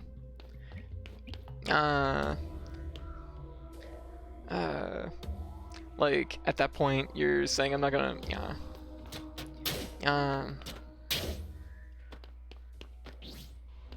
Are they still going by Jim, or are they going by, just Sterling? I feel like I've seen Commander Sterling, or Captain Sterling, or something.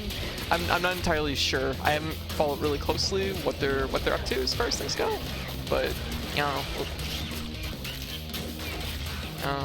there we go. But I'm sure, like, with all their stuff, it's like they're having to slowly switch everything over. Someone even said, you can just watch the ending on YouTube, so who the fuck cares? Wow!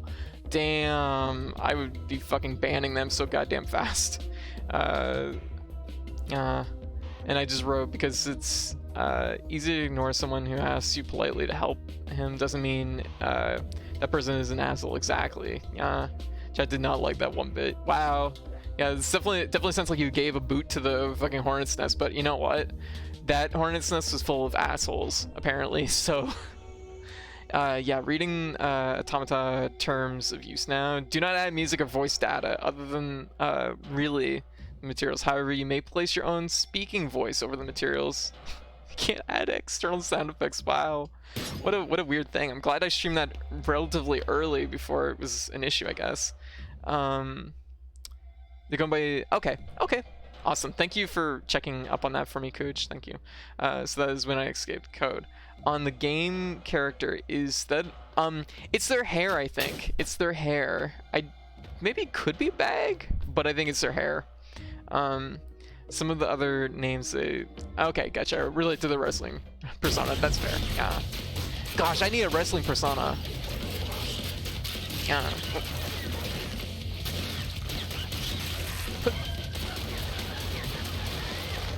Last second stun. Oh, free grub. Okay, let's keep moving. Oh, it's our friend! Zapdos. I'm saying his name different every time.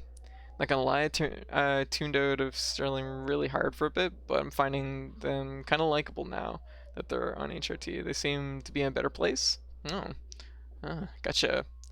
I mean, I don't keep on the up and up with everything that Jim does, but like everything I've ever seen from Jim, I've really liked. So, yeah. I've never really run into anything where I felt like Jim was really off base, but I mean, like I said, I'm only like getting a small picture of probably Jim's like overall content. They've said before that issues related to gender identity, sexuality is why they were so hateful back in the day, years ago. Gotcha. Okay, so like they're really old stuff, which I probably never saw. Everyone needs a pro wrestler identity. Yes. Not gonna lie, I just think like fucking like let's be real, like luchador masks are tight as fuck. Like they're so sick. Yeah, they used to be like, oh really? Wow. But hey, if that's the case, it's proof that anybody can turn around, which is nice. Oh, gotcha. Ooh, I had no idea. The more you know, because yeah, by the time I actually saw anything from Sterling, it was like, they seemed really just on the up and up. They seemed, you know, very progressive. So yeah, so the chat is being actively toxic towards the streamer. I'm not gonna lie. At that moment, the point the chat needs to shut the fuck up. Get yeah, pretty much. Yeah, I'll say Athena. Yeah, let's go up. Let's just fight some things.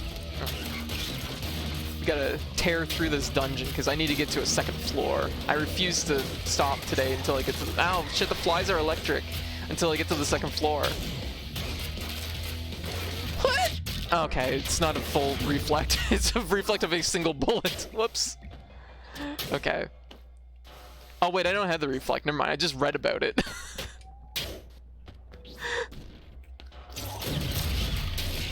I just remember I was like, oh wait, I didn't— oh shit, I didn't actually buy the reflect. I just read about it. I saw a picture of it in the catalog, and you know,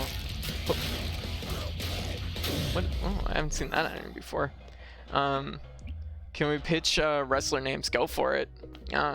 Jim has been super progressive since I started watching them.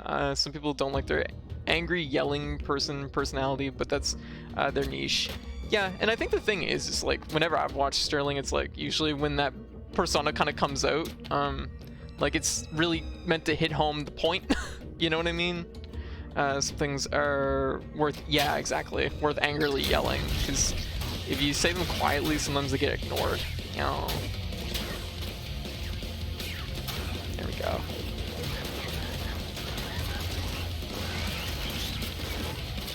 Whoa, whoa, that— ooh, I was not expecting a second attack so fast. There we go. I can only take so much angry yelling personally. That's actually fair. Actually, funny story. Coincidentally, also,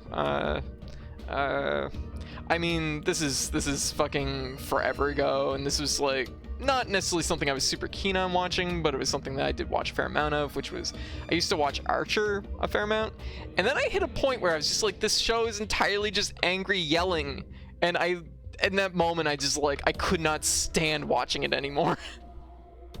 I was like, like every episode was just this constant angry yelling back and forth. I'm like, and as soon as it like clicked in my head, it was just unwatchable for me.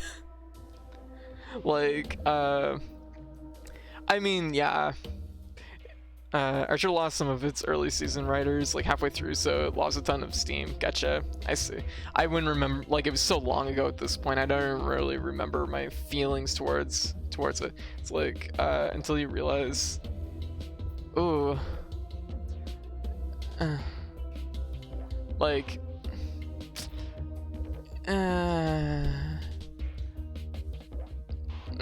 like.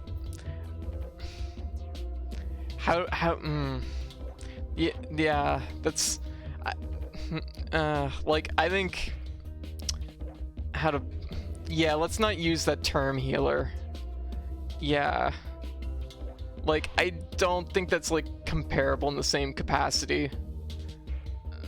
Like that.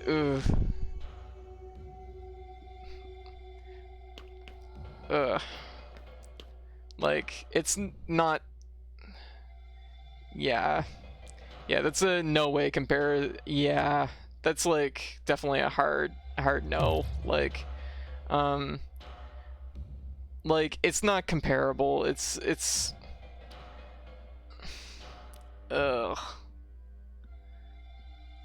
I just like, yeah. I love that Rick and Morty puts their characters into very. Ben's just like, fuck. Have you seen how crazy Rick and Morty is?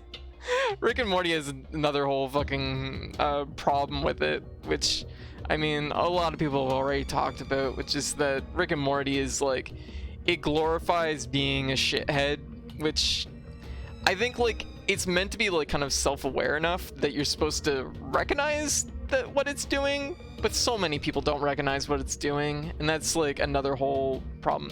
Oh, because wrestler name could be Code Elgato Makura. Oh, I like that. Rick and Morty bothered me right from the start.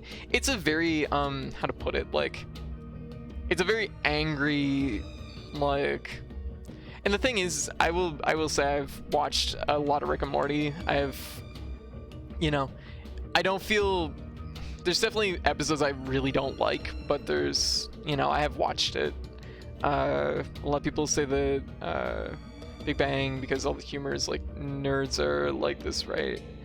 But it's like, I think the thing is Big Bang Theory, and this is like from someone that has seen very little of it, but it's like how to put it, I think it's more just bad than anything else. It's just like, let's be real, if anybody needs to get dunked on right now, it's fucking nerds. Like, there's definitely like, if there's like, I'm not doing the fucking like Simpsons dive and taking a bullet for nerds, bad depictions of nerds. Like, okay, gotcha. Oh wow, the chat is like flying here. Just one sec.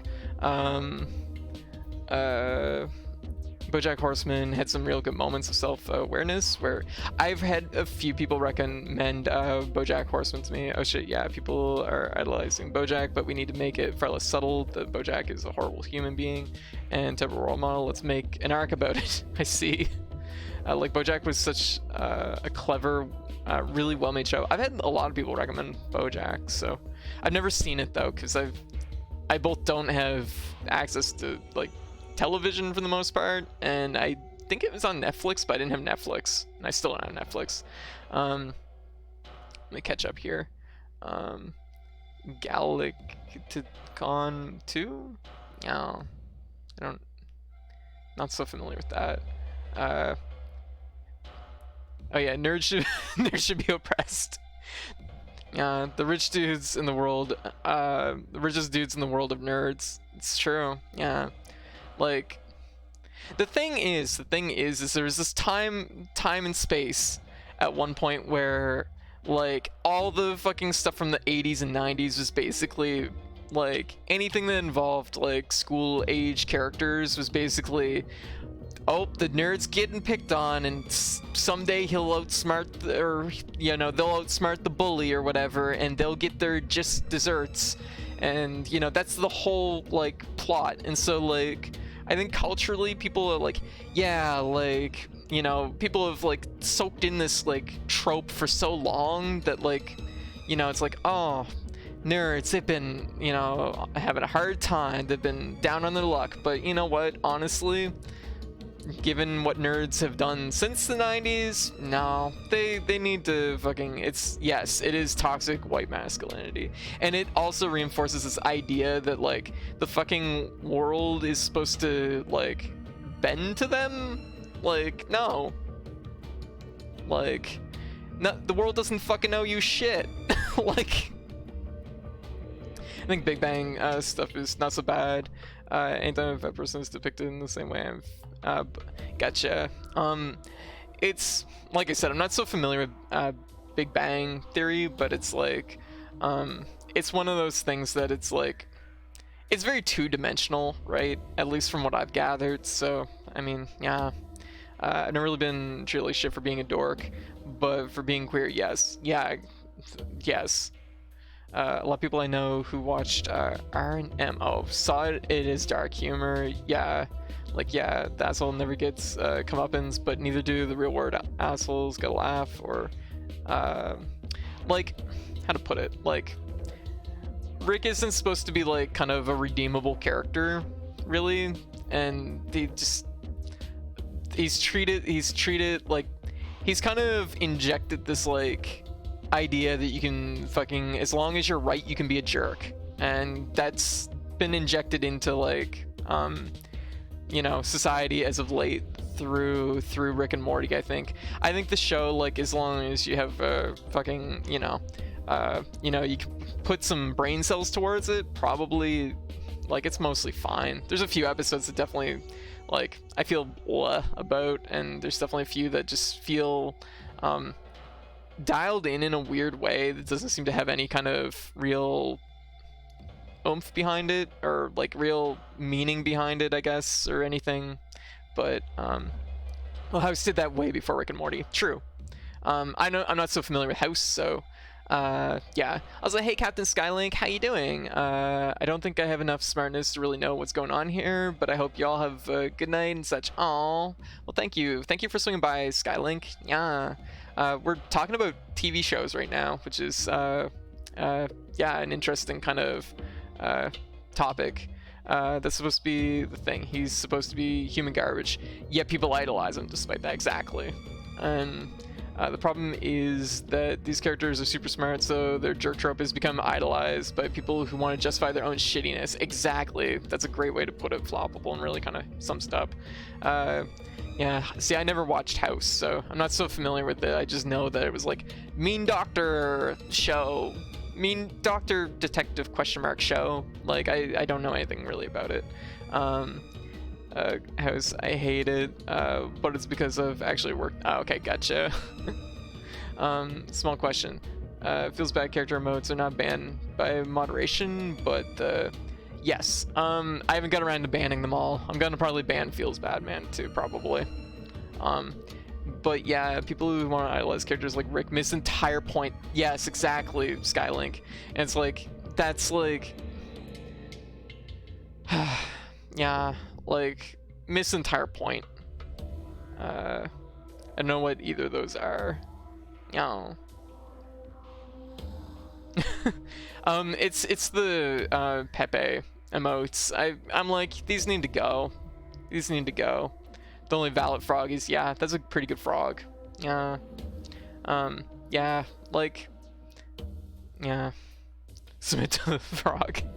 But no, we definitely had to take a minute there and just like talk out some, like, I guess like TV show feels or whatever. Well, House was super smart, but has addicted to painkillers and suffered from intense spinal pain, so his miserable behavior was not cool.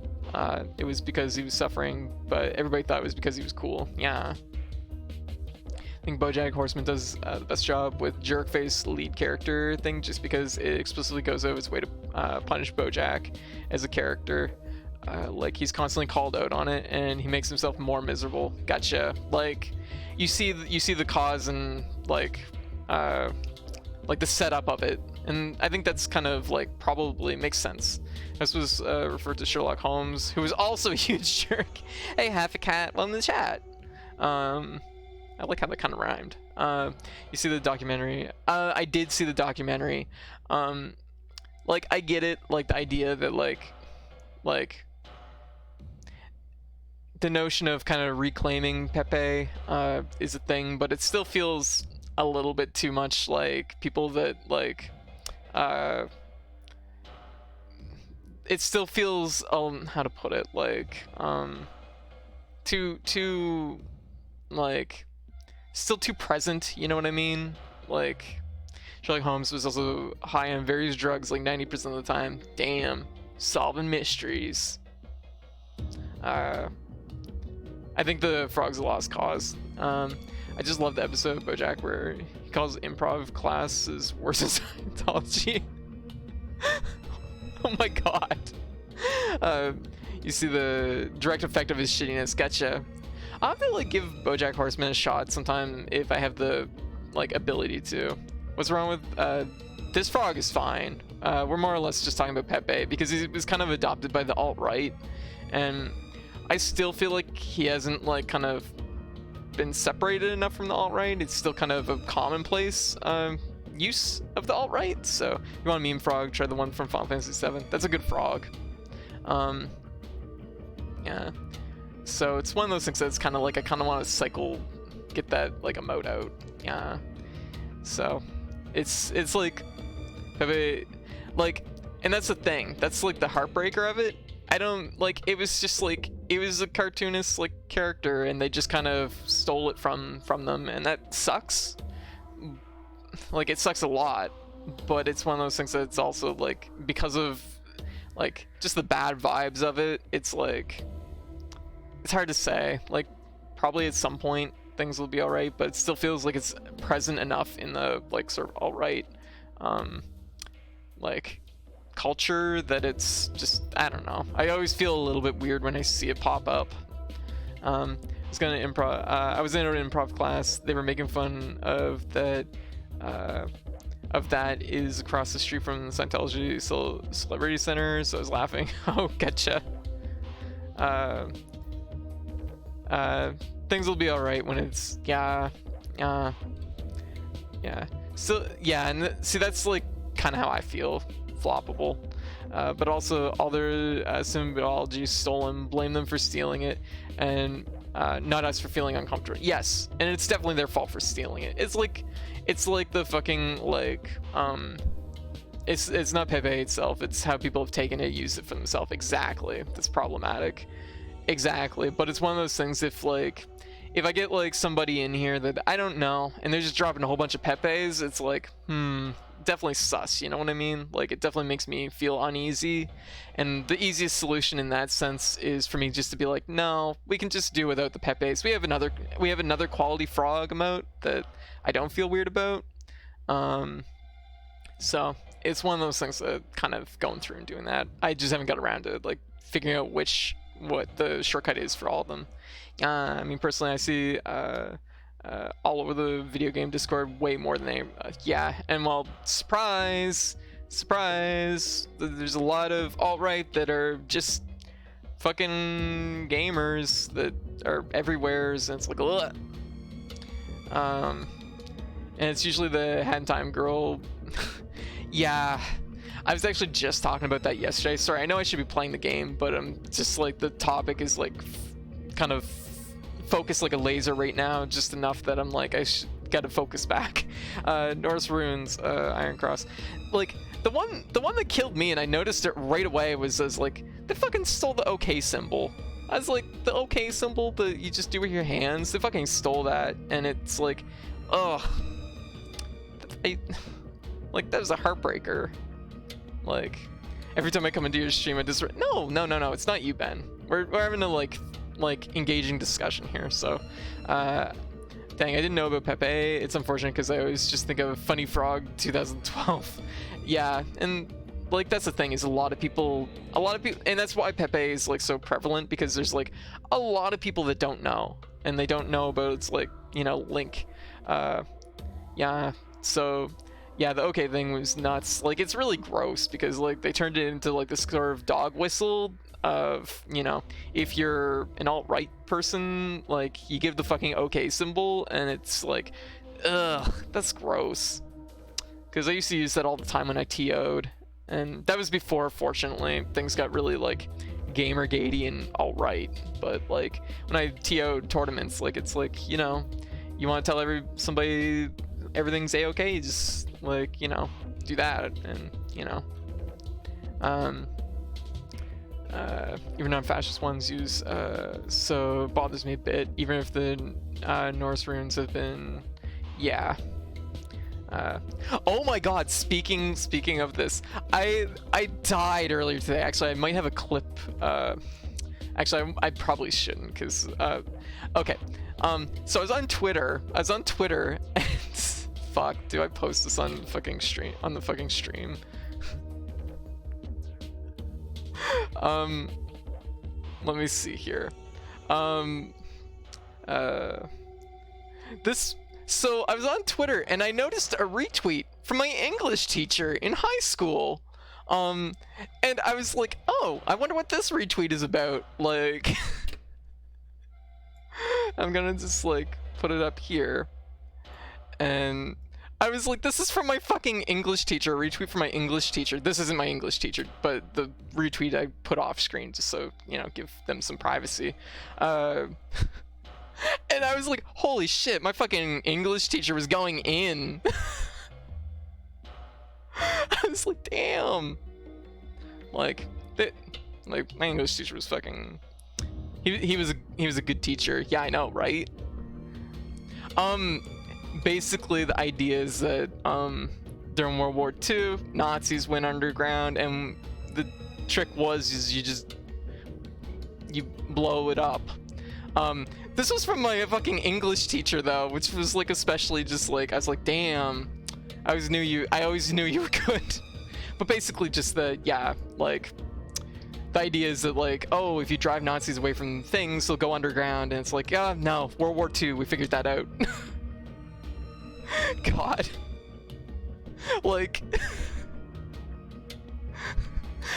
I've never been so like proud of like a teacher that I haven't seen in like fucking almost like 20 years. Jesus. Yeah, like, yeah, but it's one of those things that's just like, I was just like impressed with like just out of nowhere. That was what yeah, I know, right? And I'm like, damn, I knew he was one of my favorite English teachers. I knew it was for a reason.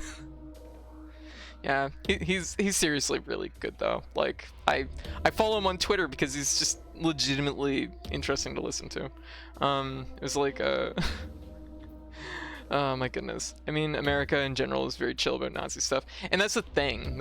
Is like, it's the kind of non-engaging attitude that, you know.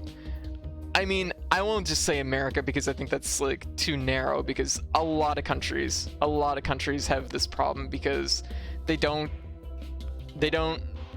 engage, and they don't like stomp this out when they see it. And it's like, no, like you can't like sit there and like, you know, half tolerate Nazis. They have to fucking go, and you don't tolerate that shit.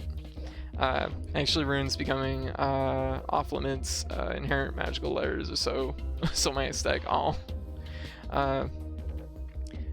but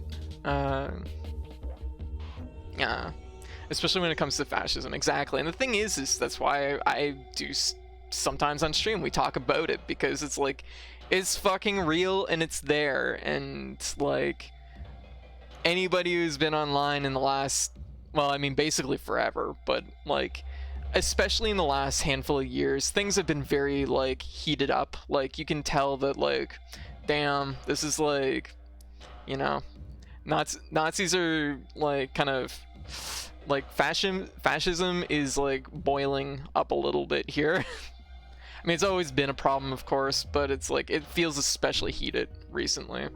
Yeah, I just censored it because I feel gross saying it. Gotcha. It's the whole tolerance paradox. You need to be proactive. Exactly. But yeah, it's one of those things that, like, you know, pardon me, sorry. But no, I feel like it's a topic that, you know, I'm okay with engaging with. Pardon me, jeez, have hiccups. Yeah. I feel like the music is quite fitting for this topic. It does kind of add a strange eeriness and atmosphere to it, doesn't it? I still remember having lunch with my teachers on a school field trip, and I was sitting next to my favorite teacher, and she was talking, oh Jesus, and I think she didn't notice I was sitting there, and it was so insane. Wow, that is fucked up. Damn. Dang. Well, if they were your fucking English teacher, I can strongly say my favorite English teacher is better than yours. I feel like it's been especially heated lately because it's making a rise and becoming more common. Exactly.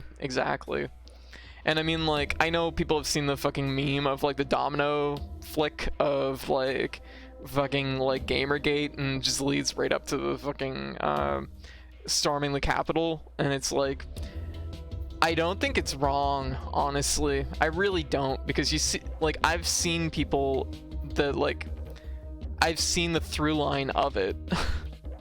And it's just like, damn, like it is really so fucked up. As a writer, words are not your friend. They can always be turned against you. Do not base your worldview on words alone. Yeah, that is pretty fucked up though, Ben. She switched to like a nice teacher voice and said, "Oh wow, that's wow, that's like that's like a fucking horror story where it's like you fucking realize that it's like, oh, they're just an awful monster." Ugh. What's that movie with the fucking aliens where I forget what it's called. Let me see here. What gate? Gamergate. Gamergate was definitely like, I feel like the kind of focal starting point of where everything started to like build up on that front. I've seen folks that from that movement go on to more extreme beliefs. Exactly, and that's kind of the gist of it. Hey Tara, welcome to the chat. Figured out how out of their minds those people were sooner. Yeah, like, yeah. It's absolutely start long. Oh, it absolutely start long before Gamergate for sure. But Gamergate was a very like kind of very visual push of it, because it was like I have no clue what Gamergate is, but now I'm concerned. I'm scared to know. Gamergate was like kind of a movement. Like, I'm sure at some point, if you've been online in the last like handful of years, Gamergate was like a movement where you had a whole bunch of people that were like, ethics in game journalism. Like, game journalism is the fucking like most important thing in the world. Ethics in game journalism. And it was this kind of movement of people that were very, very angry about the fact that they thought that well, there was a lot of layers, but it was like, basically that's the gist of it. They were like, game journalists can't be trusted, nope. And they were upset about it, and they wanted, I don't fucking know. Like, basically it was kind of this snowball that kind of started out one way and then suddenly rolled up. Like, I mean, at its core, I think it was definitely like hard alt-right, a lot of terrible people, and it rolled up. But the thing is it rolled up a lot of people that were kind of just adjacent to it. So a lot of people that were kind of, they're like, oh, they hear something like, oh, there should be like ethics in game journalism, that like on paper probably doesn't sound so bad, and then you hear things like, oh, worried about your games being censored or how they're localized, and it rolled up a lot of these like adjacent people that I don't think understood, like at its core it was a hateful movement. I'm not meaning to like kind of free or, you know, belittle a little bit, or belittle like people's like role in it, but it's something that like I think it gained a lot of strength and a lot of size very quickly because of the fact that it was misleading in what it was like truly representing. Yes, a female game journalist was accused of lying about a video game or some shit, and it was exploded. I think it was, yeah, like some shit, and it exploded into a lot of anti-woman, yeah, like, and just like hate towards basically women, anti-LGBT for sure, and then like anti-social justice warriors, and it became very pro-racism because it was like anything that felt like it was like they were getting censored, they would fight, and that of course bled immediately into like you know, shock humor and stuff like that, where, you know, it just fucking, you know, like, it's such a the world kind of seems kind of scary now. It was a rough time. If you don't remember it, Skylink, you're very fortunate in that respect, but it's just one of those things. Just be conscious of, I guess, like the people that are, you know, around you, and maybe what their like, sometimes what their motives are. Like, my eyes always narrow as soon as I see somebody complaining about like their games being censored, and it's like, yeah, okay. The world's been scary since 2001. The world's been scary even before that, but like 2001 definitely was like, yeah. That's like how they get a lot of people who are on the fence. Exactly. They say pandering stuff that you identify with. Exactly. They pull you in, right? And I've pulled a few close friends away from it who could have yes. And I've had the same experience, Healer. The best thing about Gamergate was it was so easy to identify insane people. And that's the thing. Like when you're really when you're really resistant to Gamergate, it looks batshit insane. Like you're like, what is this fucking mess? It's like the world's like most like terrifying and awful Katamari. What is this? But so many people like were kind of looped in. They were pulled in by like you know, sort of the sweet pandering talk of, oh, this is like our cause and this is what we're about. And yeah, didn't suddenly make people, her story isn't new, exactly. Oh god, oh my god, literally every time queer's in a game, stop. Yes, and that is like hands down like just like such an earmark right now, is people that like you'll see like on message boards or chats or comment sections. Don't mind me, I had to go through 20 years of internet to fucking remember what fucking comment sections are called. But it's one of those things that like you how to put it, like you see these comments and it's like, why do they fucking have to feel like they have to force diversity and like LGBTQ representation into games? And it's like these stupid assholes that fucking say this all the time like don't fucking get it. Like they don't understand. And like as soon as I see that, oh god, like it just immediately just like makes me boil.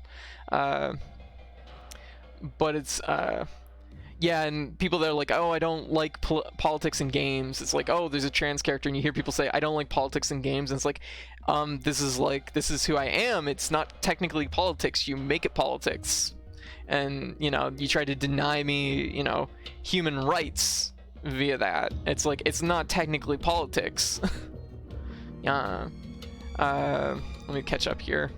Catch-22 can't get normalized without representation, and when you represent a group, people claim it's forced, and they'll continue that until it's like, and that's the thing. But it's like if left up to like design, like exclusively to like sort of the upper board members of you know, game companies and things, and just leaving it up to like sales departments, this is how you end up with a generation where every character in every AAA title is basically starring some bald white guy, which, you know, looking at you, PS3, like that's how you end up with that. And it's like, you know, anything that isn't my strict stereotype, I think, yeah, exactly. And it's like, it's all art is blue. Yeah, exactly. You don't notice it. Yeah, when it doesn't challenge your worldviews. Exactly, Little Rabbit. Exactly. And it's one of those things that's just like, yeah. So it's one of those things that it's, if I actually get into game design, there'll be lesbians aplenty. Exactly. Yes. Yes. And it's like, here's the thing. I do feel like things are improving. I think the best example is on the indie front, because I think the thing is a lot of, you know, open LGBTQ people are in the age range now where they're making titles and they're able to release them and they're able to like tell the stories they want to tell. And it's the same thing that I was talking about like a few nights back about like sort of Cartoon Network and having more like LGBTQ representation in the shows that are coming out nowadays, which I think is awesome. And it's one of those things, but it's a byproduct of the fact that, you know, we're starting, like, our generation's starting to get old enough that, you know, like, we have people that are kind of old enough to be working on these things and have creative input into projects, or make their own projects and make them, you know, available to others. Certainly recommend a tactical RPG with a cast of LGBT characters where wasn't the focus of the story. Gotcha. Curious what game. Yeah. I saw Iconfell and now I'm waiting for it to go on sale. Wait, Iconfell? Iconfell. If this is the game I think it is. Oh, okay, it's not Iconfell. There's another game that I was thinking of. One of our streamer friends, he hasn't been on the stream in a little while, but Landshark, he or they one of their close friends released something. I have to remember the name of the game. I thought it was Iconfell, but I guess I don't think it is. Spoilers, really gay. Oh, very good. I'm intending to get into animation stuff, so whether I make games or animated cartoons, there'll be a lot of queers. Hey, yeah, very good, very good. Skylink, yes.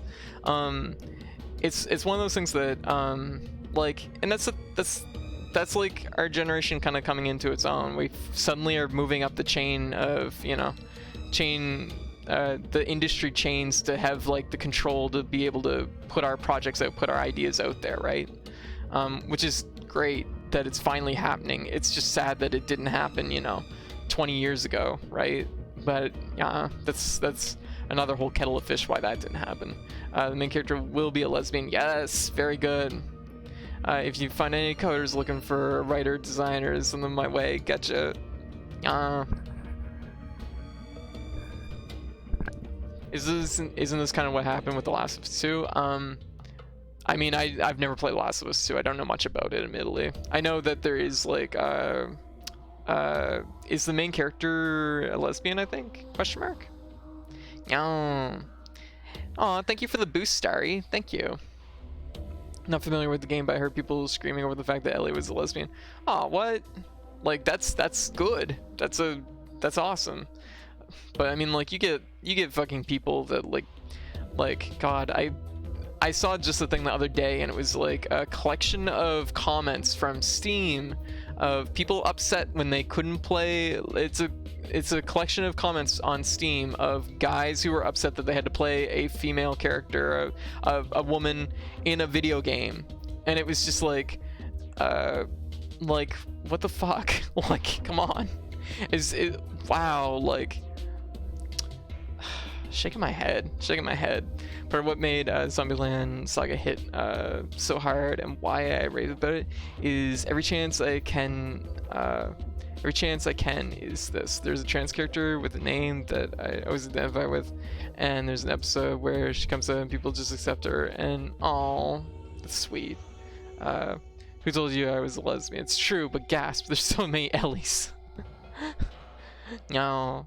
Didn't Subnautica Below Zero devs change the relationship between two female characters from sisters to lesbian lovers, and everybody flipped out? I don't know anything about Subnautica, but even though it's most almost irrelevant to the game, oh my god, like, they're being forced feminized in a video game. Oh no, it's like.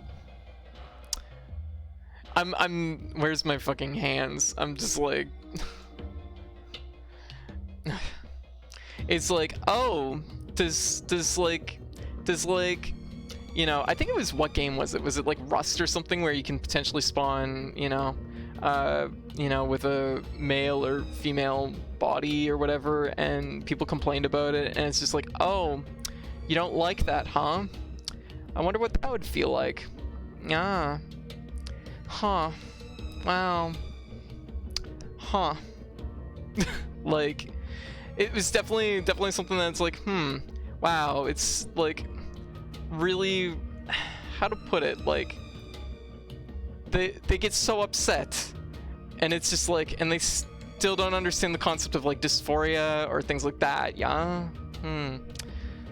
Like, it's too beyond their mental reach to understand such things, and then they fucking lose their mind over this. Like, oh my god. Oh, hands, stop. There. Aw, thank you for the host, Charles. Last of Us 2 is what happens when you give a mediocre to problematic, awful white middle-aged man revenge story to a young woman and try to make it make sense. Oh, gotcha. Oh yeah, it's been a while since I last put out the call, but if anyone here is looking for a video editor, do Twitch highlights, I'm available, won't charge if you can't afford it. Trying to build that resume. Oh, okay, that's fair. Well, yeah. like definitely keep an eye out there, Nova. In particular, I mean, we do have a lot of people posting in stream share, so might be worth catching up with a few people there. Oh, you spawned the wrong body and can't change it? Dang, that must suck. I know, right? Right, Skylink? Huh. But that was before gritty, moral, ambiguous protagonist became fucking overdose, yeah. Hey, Valerica, how you doing? Let's core, it just isn't happening to me, so you must be wrong, exactly. Oh. Yeah, we're talking shit about Last of Us 2, I guess, right now. I'm not familiar enough with it really to say too much, but yeah, we're going full anti-fascist right now, which is great. I've not seen The Last of Us 2. Sorry, played. You missed nothing. We are making fun of reactionaries on YouTube, yes. The Last of Us 2 is amazing. It was like one of the most accessible games. Pity about the rest of the whole game, yes. Like, that's... And it's one of those things. Here's I guess like the 2 cents on it. The accessibility things in the game, like, that's a great addition, and it's something that like hopefully developers see those, and like other developers see those, and just like, you know, take notes, right? So hopefully that's something that seeing some of these accessibility options in a big game like The Last of Us 2 will help those accessibility options bleed into other games, which would be really nice. I kind of disliked the first one vehemently. Yeah. Though, by the way, I came here for games and got anti-Tifa propaganda and LGBT pride. I'm living for it. Yeah. Yeah, no problem. Like, it's one of those things that I think it's an important topic to engage, because it's such an important topic right now, right? And it's something that it's 100% worth talking about.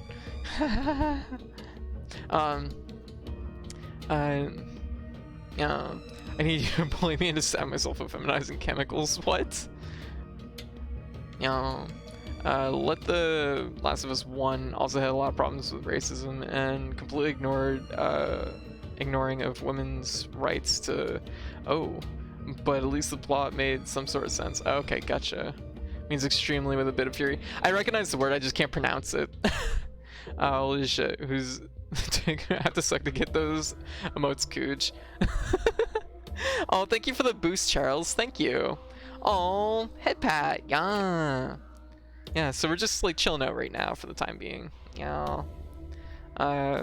Chilling out and just chatting. Anyways, Code, that is why I think they shouldn't have showed the ending of the game on stream. That's fair, Ben. I'm with you. You are not in the wrong, I assure you. I think that was a good thing to say. Yeah. Unfortunately, you did kick the bee's hive into what sounds like 2,000 other beehives, and they exploded. Yeah. Aw, thank you, Charles. Thank you. Aw. Not gonna lie, I actually saw a clip earlier today of someone else doing auras on stream. I'm stunned. Are mine okay? Cause, like I'm stunned. This was like so. It was so scratchy. I was like, oh, I feel like it's meant to be done like with a really breathy voice. Successfully derailed 2 streams tonight. Yeah, it's vastly oversimplifying of things, but I think feel like Last of Us 1 kicked off a trend of sad dads in games. Yeah, and that's the thing, is like it was the kickoff of like dads developing games too. I think like it was just like you see all these games that are about dads now, like God of War went full dad too, because of course, what age are all the developers that are working on it? Dad age. Yeah, but how does this make our bland mayo on white bread protagonist feel? Oh well, thank you Hive. Fuck, sad dad protagonist, sad dad support characters, okay. Oh, actually this morning I also got a bunch of people derailed from a game of Monopoly because I brought up Conte or 2. What? Oh well, thank you, Charles. In that case, I wasn't trying to at all, but just an offhand comment. Our eyes are not breathy, they're literally and sultry. Okay, sultry I get, but double check your arrows. They're fantastic. Oh, thank you. Hey Pixie, how you doing? We need to return to the era where everyone is an orphan. Yeah, if it's not the fucking start of Breath of Fire 4, where you wake up naked in the desert, like completely fucking naked in a hole in the desert, what is even the fucking point? Can we even call it writing? Yeah. Just buck naked in the desert. We need. God of War was amazing in terms of. I actually don't like. Everything I've seen about God of War though. I know I joke about it's like it's dad game. I will say it's probably a better direction I think for it than like Kratos is angry again. Oh, I need hands for that. Just 1 second. Kratos is angry again. Yeah. Like, it's. I mean, I know that's like kind of his like MO and that's his like thing, but it also feels like it needed to be changed up. Looks like classic God of War games. Man, wouldn't it be good if the game explored dadhood in a way that wasn't just angry monkeys popping girls, as Last of Us is made? Yeah. My read of Last of Us 1 was striving hard to be sad dads in games, but then all the cis gamer dudes were like, oh shit, Joel is a good man, and the cultural context spawned that interpreted. Oh, okay, gotcha. Poison well. Did you mention Ariana Grande is canonically thrown hands to Sephiroth? Yeah. This whole thing is I need my son to be better than me. Time to imprint toxic masculinity on him at every opportunity. Oh, is it actually bad? Oh, maybe it is. Like, I haven't played it. I don't know anything about the game, but I mean, let's see. I mean, Kratos is really fucking angry all the time. It seems kind of generally like not great. So, guess that would make sense. God of War was fine. Simple Baby's first take on Greek tragedy, and then there were 5 other games. Yeah, I'd argue that he's vastly developed over the other games. Honestly, the orphan trope is almost refreshing to play as an orphan instead of an angry, sad, or protective white dad. Yeah, exactly. Like, and I mean, like, that's the thing is like. You go back to the PS3 generation, it's a whole bunch of just like white bald guys as main characters, like, with different amounts of brown hair. Like, and it kind of like has grown from that, and now most of the developers are dad age, so we're into sad dad territory. Donald Duck is one of the few mages that knows how to flare.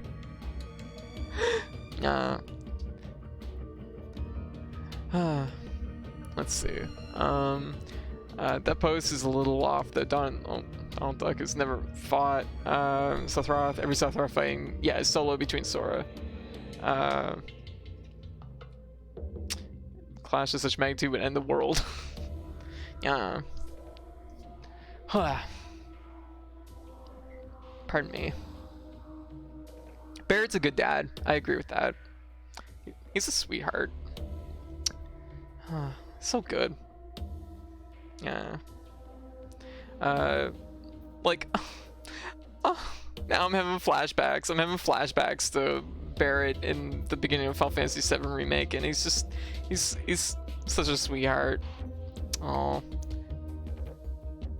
Aerith reminds me of women I don't feel safe around, so Final Fantasy VII has been ruined for me by real life people. And that's fair too. I mean, I don't know personally, when I play a game, I try to put myself in the character's position slightly, not actively, but just passively, so, I get into the story and it doesn't matter what is going on or who the character is, I just go along with them. But I know so many people who say stuff like, I can't I can't play as a woman. Oh my god. I think the setup for the game, I think it's a setup game for sure, so Kratos is probably going to develop even more. Bowser is one of the best dads in gaming. Bowser is amazing. Let's be real. Let's just take a moment just to, like, everybody, like, let's be real. Bowser's just, he's an awesome dad, and he's a sexy beast. Let's be real. And I I know that like I have to go over to my corkboard over here, which actually I'm gonna add to the stream soon. My corkboard, and I'm pretty sure like Mario, Bowser, and Peach, they have like a three-way thing going, and it's like, you know, it's just under the surface, and you don't grasp it, but like you don't grasp it at a glance when you play the Mario games, but then when you see it, it just makes complete sense. Yeah, Bowser's so good, and as a dad, his son thinks he's a great guy. Oh. I found out that the Koopa kids aren't related to Bowser. Canonically, they kind of stepped. They're like his soldiers. Yeah, they kind of rolled that one back. At one point, they were his kids, and nowadays they're like, no, they're not his. They're like, they're adopted kids, I guess, or something. Like, I don't remember exactly what Nintendo's like statement was, but Nova Bowser is good but not canon. Absolutely canon. Bowser's entirely canon. Just you can't. Absolutely. Bowser's minions don't follow him out of fear. They follow him out of admiration, adoration, and I have mad respect. Exactly. That's a thing. Like that's a thing. Like Bowser's gender fluid. Please respect. Yes. It's a short relationship. I'd honestly like to see them do more with Kratos' character, but it didn't move the needle for me with the latest game. Okay, gotcha. Yeah. It's not canon because Nintendo are cowards. Exactly. Code. I finally got sick of my internet provider screaming over during the weekdays, so I switched to providers, and within 50 minutes I got switched to a gigabit internet. Very good. Good. Because like, let's be real. Like, it sounds like your internet was not going so hot, like, as of late. So, yeah. I like the idea that the Koopa kids are Bowser Jr.'s little personal army of friends, because it implies that Bowser himself made sure Jr. had kids around to play with. That's actually kind of sweet. I've never thought about it that way, but that's actually cute. But apparently in some of the official Nintendo comics in Japan, they imply Wendy, Koopa, and Bowser used to date. Oh, that's fucking weird. Huh. Is that like the really weird Mario manga? There's actually a really good Super Mario World comic that exists that was in Nintendo Power forever ago, 30, almost 30 years ago. Yeah, they know what would happen if it became canon. They can't let the world end. Because there's a really weird, like, kind of like toilet humor gag manga of Mario in Japan, which is really weird. It's really weird. I love Bowser. Yeah, Peach, Mario, and Bowser is, yeah, oh, 100%. Like, let's be real, all the evidence is there, right? Because, like, they obviously hang out and get along because they fucking play golf, they do fucking go-karting, they play tennis together. They're all on good terms, clearly, but it's one of those things that's, like, then you get into the core Mario games, and it's like, what are these really about? Like, and it's like, oh, this is obviously like, you know, this is a scenario. We're watching a scenario play out, right? I mean, look at Super Mario Brothers 3, where it's literally a stage show, which means that it potentially was a musical. Yeah, the NES just wasn't ready at the time. But anyways, the point is, and once again, you look at Mario Odyssey, and I'm just saying, there's a reason why neither Mario and Bowser got to marry. Like, there was a reason Nintendo didn't do that. I mean, obviously, there's many reasons, but like, it's because it would have changed. They could have changed the dynamic of their like three-way thing they have going on. Also, Bowser is so against toxic masculinity that his own kid doesn't even hate Mario, his mortal enemy. Yeah, I know, right? Mario explicitly goes to console Bowser. I know, right? See, like, they're on good terms. Like, yeah. The only issue I really have with Bowser is, like, kidnapping Peach and attempting to force her into marriage. I almost said marriage. Marriage against her will. I mean, like, is it like... You know what I mean? Like, is that not the scenario that they're playing out? Plus, they had the speech sequence at the end of Odyssey. I'm not gonna lie, like, I don't think Odyssey was that good of a Mario game overall, but I think the actual, like, kind of character interactions and the, like, story quotation fingers and just, like, the yeah, definitely kinky. Anyways, but, like, just the character interactions felt really good to me. Yeah. Maybe Peach is just into damsel play. I think that's entirely what it's about. Yeah. I like Odyssey. It was fun. Yeah, like that's the thing is like I personally think that Bowser kidnapping Peach is legitimately just a game, a stage play. Yeah, and I kind of feel that way too. Because the thing is once again, they're clearly all on good terms, right? You know, they finish the scenario and they fucking eat cake afterwards, right? Like, you know, that's the scene we don't see at the end of Mario 64 where like the cake is there and Mario and Peach and Bowser are just like literally just chilling out afterwards eating cake. Stop making Eggman a reluctant hero punchline. Stop trying to make Bowser scary.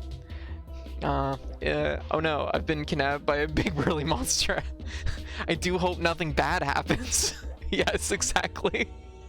I need more fat Bowser. I mean, like, honestly, that's Bowser when he's at his best. He is like big.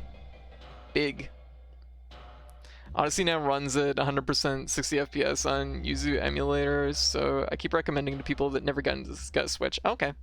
Once again, I don't think Odyssey really, like, gameplay-wise was my thing, but I do think, like, the actual, like, kind of just flow and story and ideas in it were fun, so... And, I mean, like, I want the Mario wedding, like...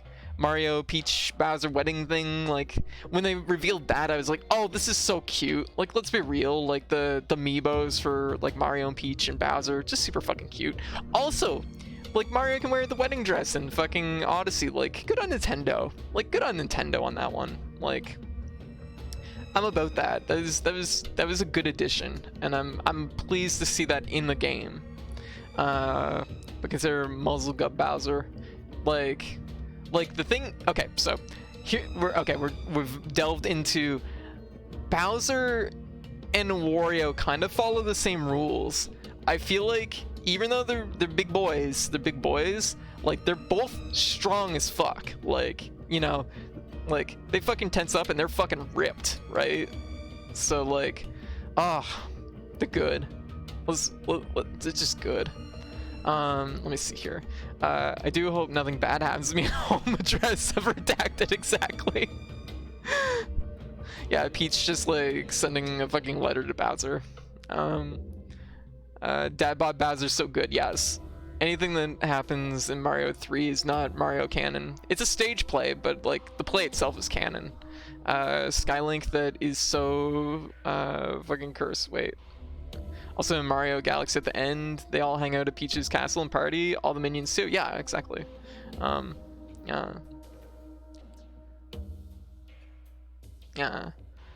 What if we both wore leg warmers? Leg warmers are good. Like,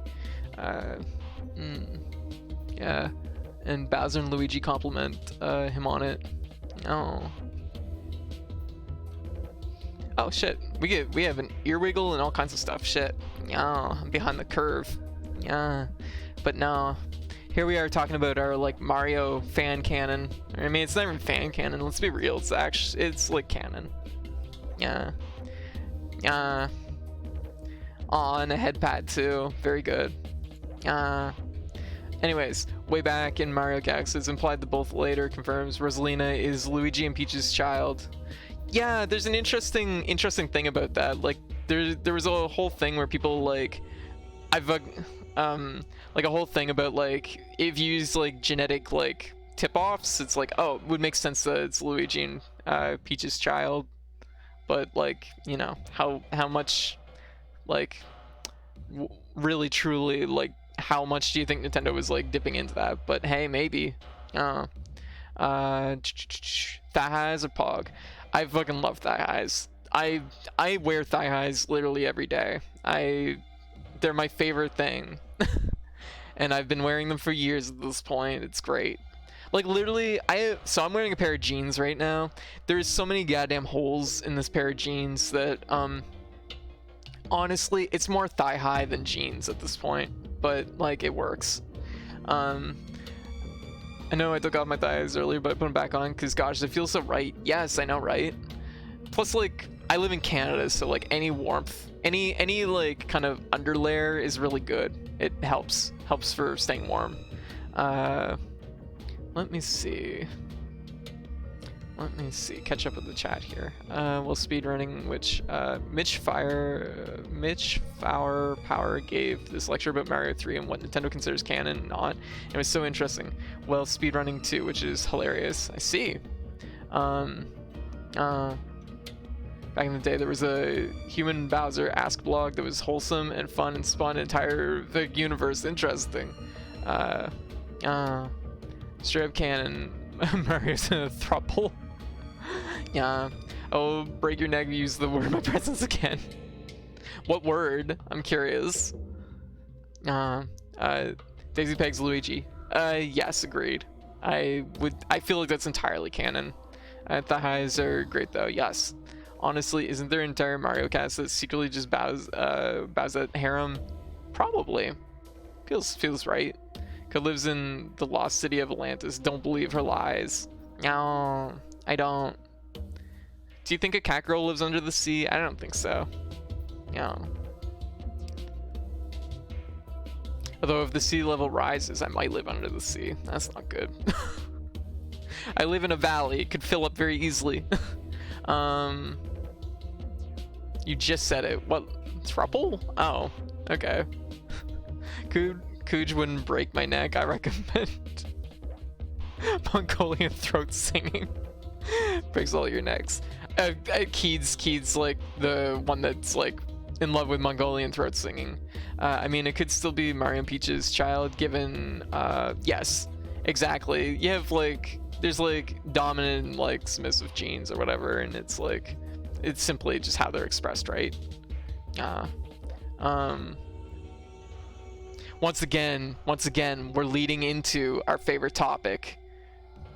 How Mario and Metal Gear are basically the same thing. It sounds like a... oh my god. Sad global warming jokes. I know. I live in a valley. It's at the very end of, a bay. So it's like, it could fill up. The funny part is... Ah!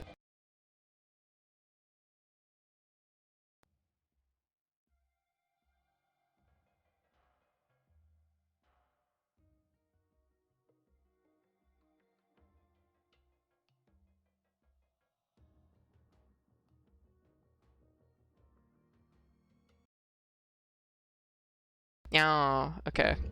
There we go. Okay, I fixed everything. I knocked like my controller off my thigh and it actually unplugged my headphone cable. No. Whoops. Oh. Oh. And it desynced my face too. No. Well, I broke everything. I'll be right back. No.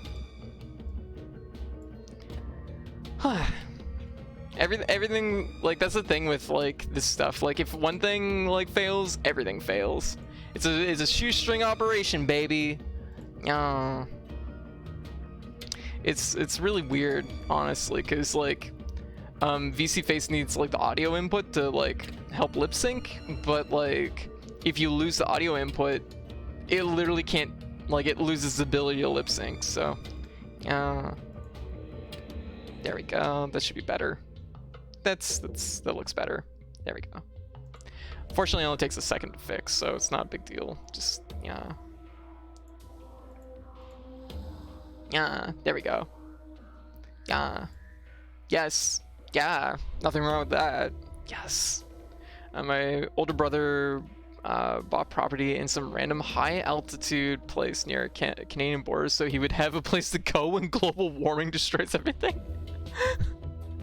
Wow. Damn. That's...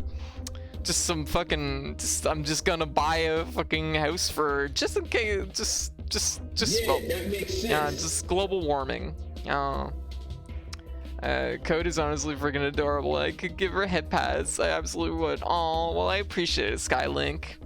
I would lovingly receive those head pads. Cooch sometimes gets in the mode where Cooch just yells. Oh. I've known Cooch for a long time. I expect this.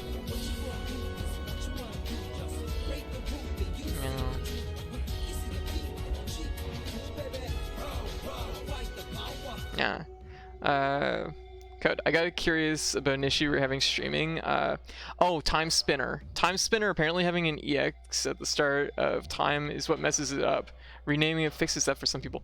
Thank you, healer. Thank you. I will look into that because that game I wanted to stream, could not stream it for the life of me because like Streamlabs just cannot seem to like understand what it's trying to find and look at when it looks at Time Spinner. Everybody already draws above Bowser. Oh shit. Childhood soundtrack.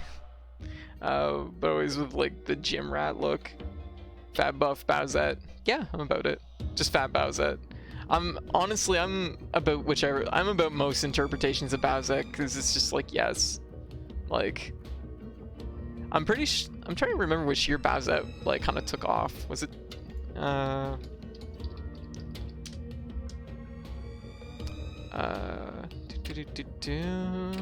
2018, so it was like kind of right in my like kind of I'm going on hormones soon, I'm like I'm just like eager for hormones, and then Bowsette happens, like, oh, I want that. Honestly, isn't Fight the Power just the LGBTQ theme? Yes. What about fat and buff Bowsette? It's still very good. Yeah. Actually, funny story. One of my friends actually cosplayed Bowsette. I believe, well, it was that year. It actually turned out really good. I have a picture of myself wearing the Bowsette like crown that she had for her cosplay, and it was like, I love this. Unfortunately, it was like I had been staying with a friend for probably like 3 or 4 nights. I look really like both tired and kind of rough, so it was like not my best picture, but it's like just like having the crown on my head it's cute. It's a cute picture.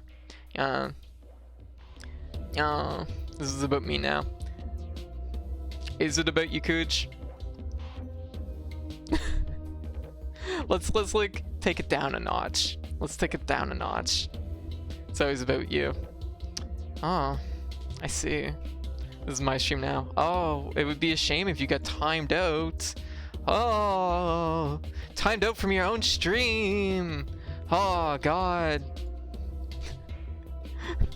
But bottom is 100%. Oh, very good. There'd be no stream. Oh, why would you deny the people? Deny the people what? You yelling at them and just telling them that it's you time? Like, this is the smallest amount of contribution anybody's ever fought over. Like, you're not yourself when you take those things, please go.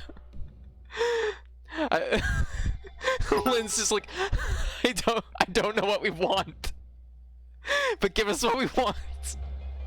Cooch, have a Snickers. Yeah. Oh, thank you for the bits, Ben. Thank you. When you're not you when you're hungry. Stop praying for my grandpa. He's too strong. He broke out of the hospital. That's usually how things go with Cooch. I'm like, hooray! And then Cooch gains power, and I'm like, oh no, run! Hey, Code, from experience, if you make a way to have people self-time out themselves, they will use it. Just for your information. Interesting. I don't know how to do that, but like, cool. Can confirm. Interesting. Yeah. Yeah, if you give me the power to ban myself, I'll do it out of spite. I know you would. But I don't want you to be banned. I love you too much. Oh.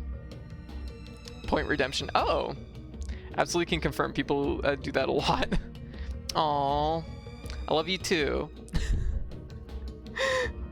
Oh my goodness, we're up to 39 viewers. That's impressive given I have not played this game probably in an hour and we've mostly just been talking about like fucking Mario canon. Like anti-fascism Mario canon. Just type gag to mute yourself for 10 minutes. Oh. Captain Gitz. Special no. Cut off the noses with the face. Fuck off the whole face. Jeez, wow. Yeah, it's a little bit different when you call it gag, isn't it? Huh.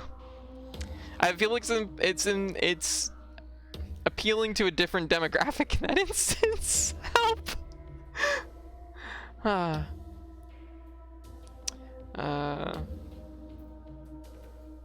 The stream is pure chaos. It really is. Well, that's fine. I don't like as individual Bowsets. Well, that's fine. I don't care about the buff one. You can have them. Okay. ScourgeBringer is pretty great. I'm really liking it. And you know what? I think it's probably time to go back to ScourgeBringer a little bit. I still want to, of course, engage in the conversation, but I can probably do both.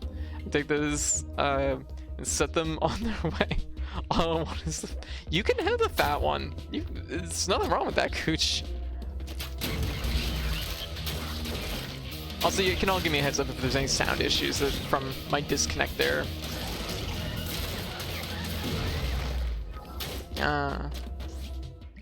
Oh, it's our friend! It's our friend! It's Greed! Help yourself! Hee hee hee!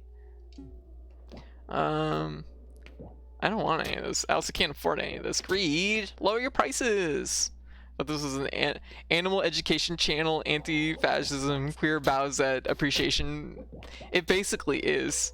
Also, for people that don't know, we talked about, like, just, the fucking Tree of Life and fucking, just animals. We just talked about animals for, like, 2 hours after Donkey Kong Country. We were just exploring all the fucking, just a various amount of rodents. rodents and yeah, Coles. I don't know if I'm saying that right, but they're adorable. They're adorable. I have a picture on my Twitter from the stream. Actually, I might still have access to it. Oh yeah, from last night's stream. Like, check out this baby. Like, look at that. Look at that. Is that not like the cutest fucking animal? Like just give me 10. Yeah, look at it. It's adorable. Yeah. As a kaiju, I'm not sure if I want that in my species. Yeah, like, we talked about, like, rodents and marsupials, mostly. Yeah. But, like, what an adorable animal. This is the second cutest thing ever. Aw. Gotta wind down. Okay, well, you have a good night, okay, Pixie? Thank you for swinging by. Alright.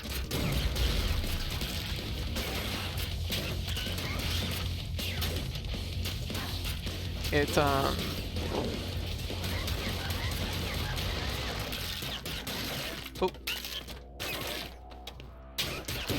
There we go. Aw, head pad, thank you. The picture contains 2. Oh, why, baby? He's so sweet. Yeah. I know, no, I love it immediately. Yeah, like, I know it doesn't come up often enough on my just chatting streams, but like, I'm totally down for just like exploring the fucking Tree of Life and finding some cool ass animals. And sometimes you just have a question. It's like, how closely related is a giraffe to a moose? Closer than you think. Oh. There we go. Thank you, Pixie. Thank you. I've only known that animal for 5 seconds, but if anything were to happen to it, I'd kill everyone in this chat room and then myself. Yes. It definitely has that energy, doesn't it?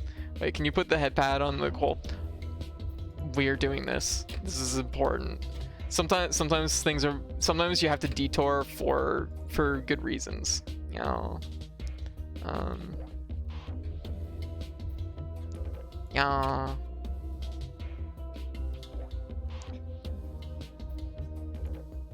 There. Oh, just adorable. Oh no, it's like a mouse with bunny ears. I'm dying, I know. Is that not so fucking cute? Detour for good reasons. Oh, this is a pun. Baby. Baby deserves this. This is ideal. I always want to deliver the best stream content I can, right? And this is... Yeah, we will fucking pump the brakes on whatever we're playing for that animal. My life seizes, somebody better clip this. So yes, I can totally walk over and see IRL Coles and their little and the bibbies, the bibbles, they're just so cute. Oh my god, like, gosh. I know everybody's like, oh, Australia, it's all like poisonous and scary animals. There's some fucking like cute like animals from Australia. Let's be real, like they're just like mad cute. Yeah, I know, right? God, I wish we had cute animals like that here. Oh, actually, I guess we have like, I don't know, like a squirrels or something. Squirrels are pretty cute. Oh. Okay. We're gonna go to the side. Took a hit there, but it's okay.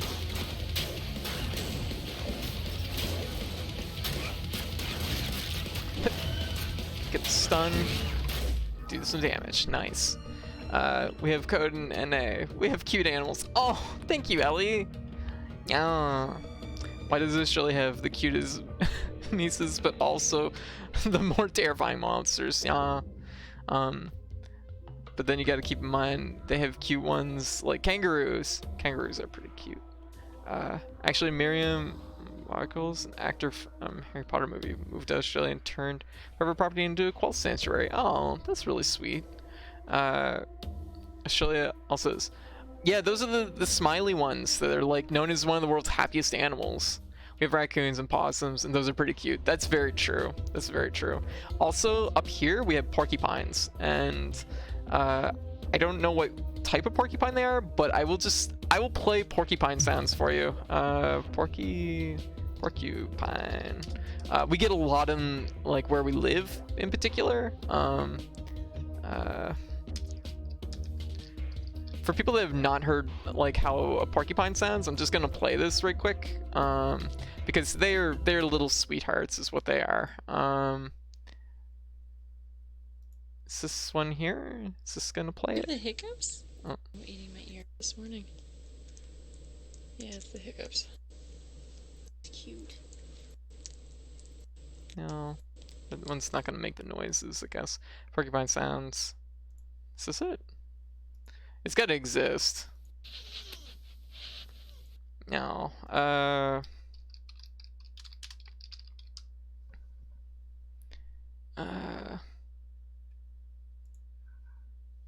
Good morning, John. It's time for. Okay, I'm trying to find like just like so we can listen to the sound of a porcupine. Hello knows, but also because of how it a listen. Ugh, this is too much of a video. We just want. Oh, here we go. This one here. This is a porcupine eating a pumpkin. Pick it up. Can you get it? Pick it up. Good boy. Oh. That is what porcupines sound like. Pumpkin? Can you say pumpkin?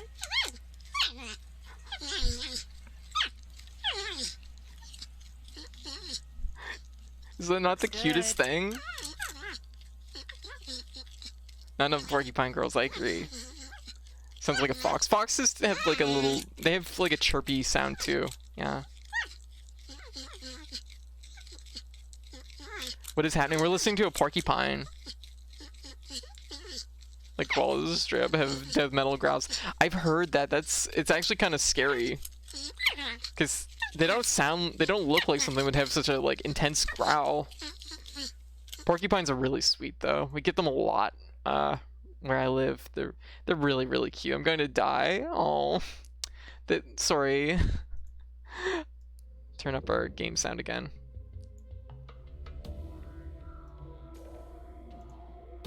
Hopefully this isn't too loud. Koalas have terrifying death metal growls. Like, I fucking love animals. Animals are so cute. The porcupine's name is Teddy, and he's got tons of videos. Yes, if you're looking for... Here, just let me bring that window back up. If anybody wants to see the video of Teddy or find his other videos, I believe you can find them basically at the same place. Yeah. Like, it's super cute. Okay, let's like keep on moving here. Also, y'all can give me a heads up if the sound is messed up or anything like that. But it's like, oops.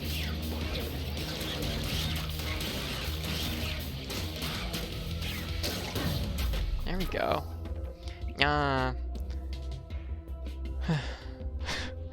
Have you heard the grindcore band that's just one dude and his coffee grinder is vocalist? Oh my god. The video alone makes me want to switch my entire VTuber theme to porcupine. Getcha. So like, if I wasn't the cat girl, there was a possibility that I would have either went with like squirrel or gecko or frog. Those are the other options that are probably up there. But I honestly, I just resonate with cats. I love cats a lot, so.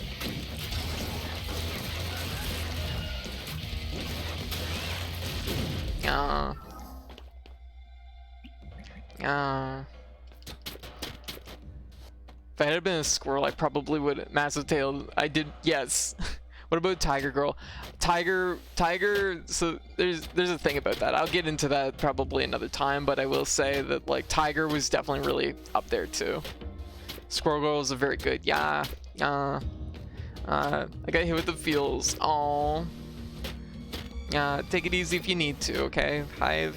I don't know if I'm a porcupine girl, but hedgehogs can vibe with. That's fair. That's fair. Oh, we got our friend here. Yeah. Oh.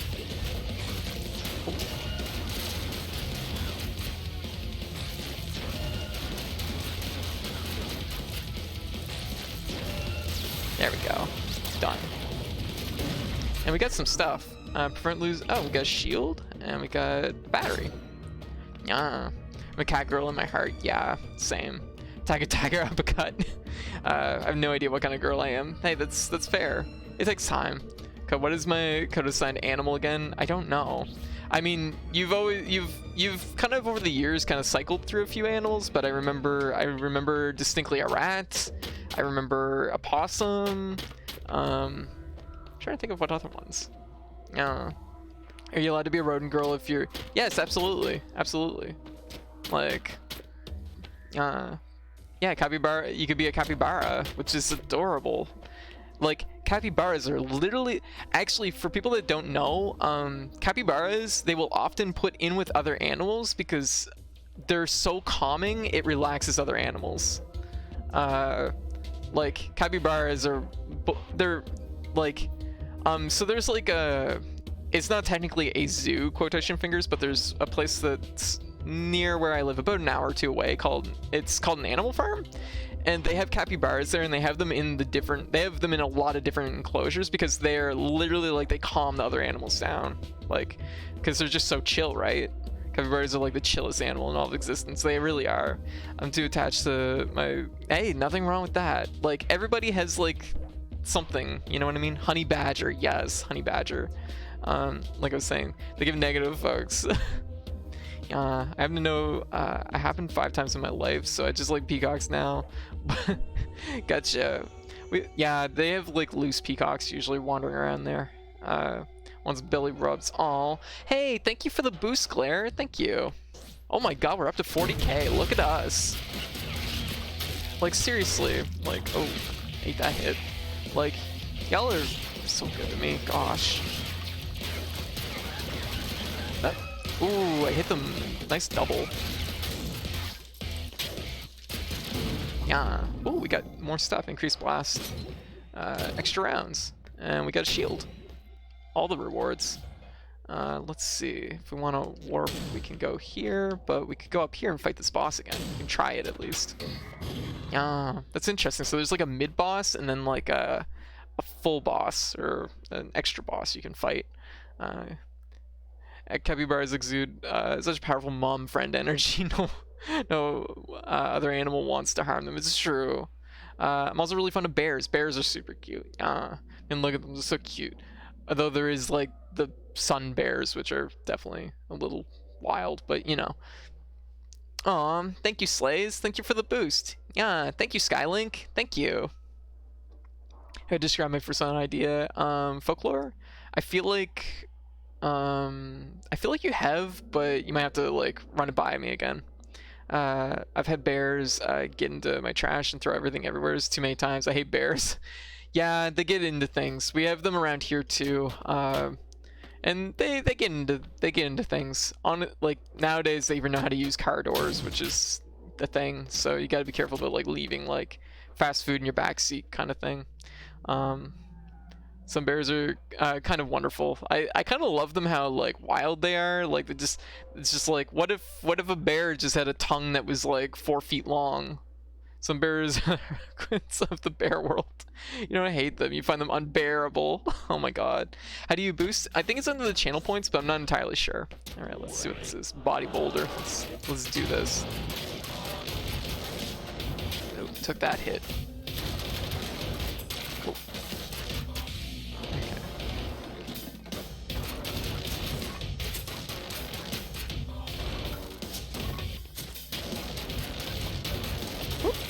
Oh shit, bullet went right up and got me. That's okay. The boost doesn't show up on mobile. Okay. Oh. Garo is sleeping. We have 1 blood, but that's actually, I guess we can give us 2 more permanent max HP. Oh, 100%. Alright, we're gonna do a serious run. We're in this. We're in it to win it. I gotta get to 2nd stage. But seriously, even though I've been talking a lot about a lot of things tonight, ScourgeBringer has been excellent so far. I'm loving it. Need a hand? Take these. It's Peppy! Yeah. Okay, giving us a machine gun. Crystal Heart increases max HP by 2. Double extra rounds. Increases blast by 10%. Shurikens increase sword damage by 10%. Increases stunned enemy damage. Stunned enemies. Damage to stunned enemies. Oh, very good. It's time for a bunch of cats. How do I take away boost to just keep from code from getting full of herself? No. Have you seen Greed? Does he know about me? Oh dear. Have you seen? I'm kind of interested about the NPCs. They seem to have like a thing going on. ScourgeBringer is on Game Pass. Yes. Thank you for the heads up on that, because I know nothing about Game Pass. So, like, yeah. There we go. Yeah, oh, costume got your roll. Oh my goodness, let's do that up. Yeah, okay.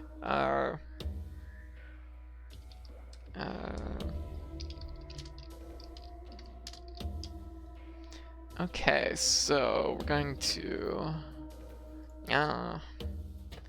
it will be okay. And let me take a look. We'll see what we got. We'll see what you got, healer. We're going to, I gotta hop off here because I gotta change outfits. My brother used to say if he had to be half human, half animal, he would be half human, half Pac-Man. He said it with such seriousness, I would laugh so hard every time. So, half man, half grapefruit? Question mark? What is Pac-Man exactly? He's just a round boy, or like a wedge of cheese? I don't know. He's something. Yeah. Isn't that like cheating the system though? Because like Pac-Man is an unstoppable force in nature. He only consumes as true. Like Pac-Man, it's in the name kind of, but you know, I don't know. I mean, he's a grapefruit now. So Pac-Land version of Pac-Man. Pac-Man is already one half man, so the math doesn't add up here. That's what I'm getting at to canalize in an instant. You can't. Pac-Man is unfriendly Kirby. Oh, why is Pac-Man unfriendly? If anybody's ever seen me fucking play Pac-Man, and then I got to that one stage where they literally, there was probably 32 pieces of corn on that stage. I lost my goddamn mind. I like fell out of my chair. I was like, oh my god, so much corn. I actually enjoy Pac-Man a lot. Okay, I gotta change outfits here. Okay, we got, oh shit. Okay. That's a good outfit. Here we go. Okay. Okay, and I'm back. There we go. Okay, you got the 2B outfit. You got the 2B outfit.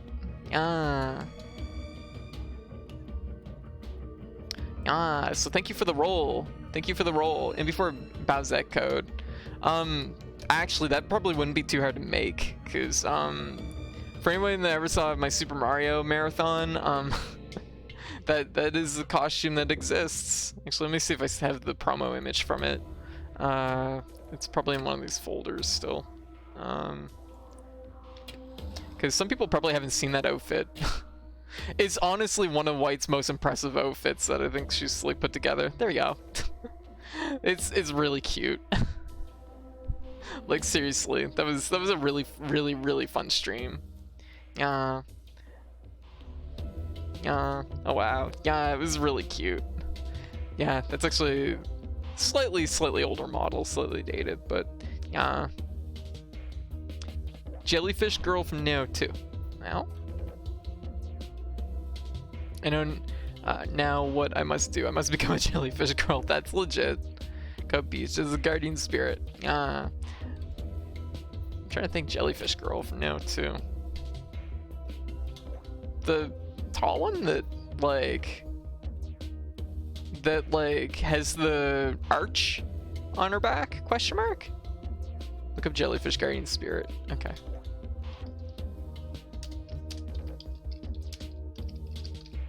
Oh, I know who you're referring to. Yeah. Yes. Right. It is very cute. Ooh, delicious stir fry. I'm about it. Good job. Okay. Let's go up here.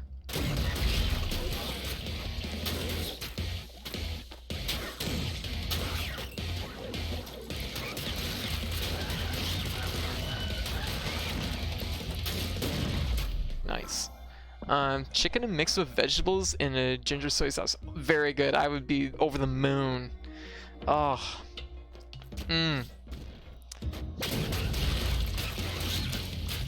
Oh, I had some leftover Thai food yesterday. It was so good. Oh shit. Took a hit there, but that's okay. There we go. Does anyone here up with pro wrestling, like for reals? I'm not personally, but I do know there's a few people that follow.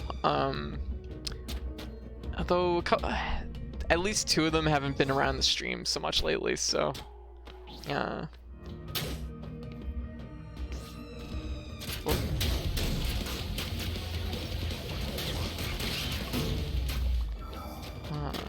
Up this way. But like seriously, we're having an amazing stream tonight. Like, thank you all for swinging by and, you know, hanging out. Like, seriously. Oh shit, kinda ate that hit. Like, my goodness.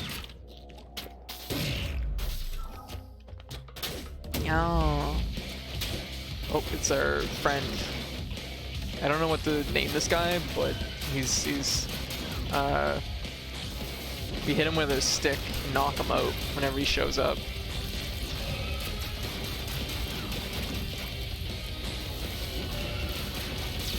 There we go. Oh, some health back. It's a grub on a stick.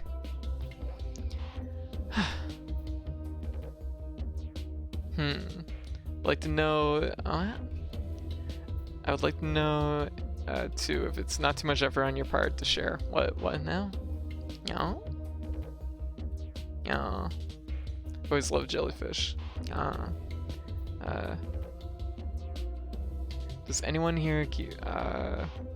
My caps are working exactly as intended.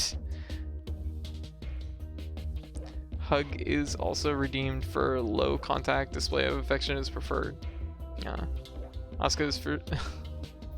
I'm like, I gotta. Oh, okay. I know who you're referring to. Yeah. Music. Yeah, the music's pretty good in this. Honestly, everything about this game has been great so far. I'm pleased I decided on this game to play, to pick up. Although we still have one more game to dig into tonight, and I'll probably dig into it after this run because we're already a little behind the curve, but nothing wrong with that.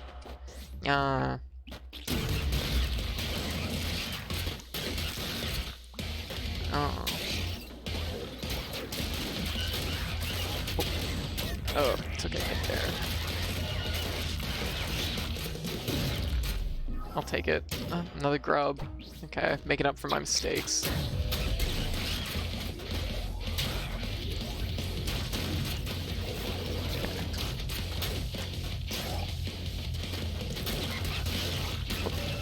Okay.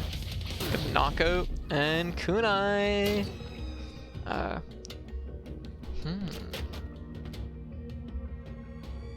You're gonna give me your top 5. Getcha.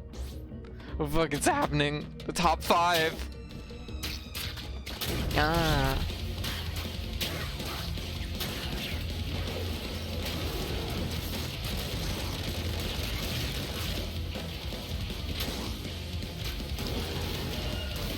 Nice.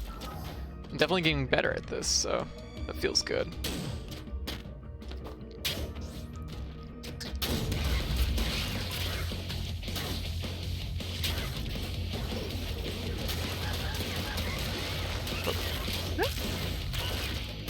Oh shit. Whoa. Oh god, taking some hits on that one.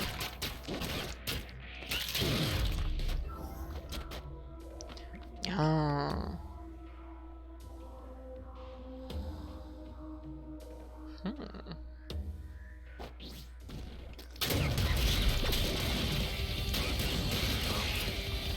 Oh, I kind of like that stomp. That's pretty sick. Yeah.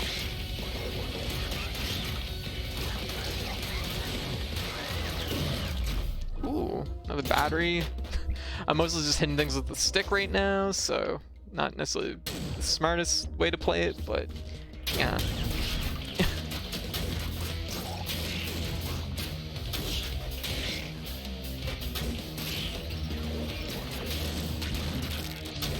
Oh, no, shit.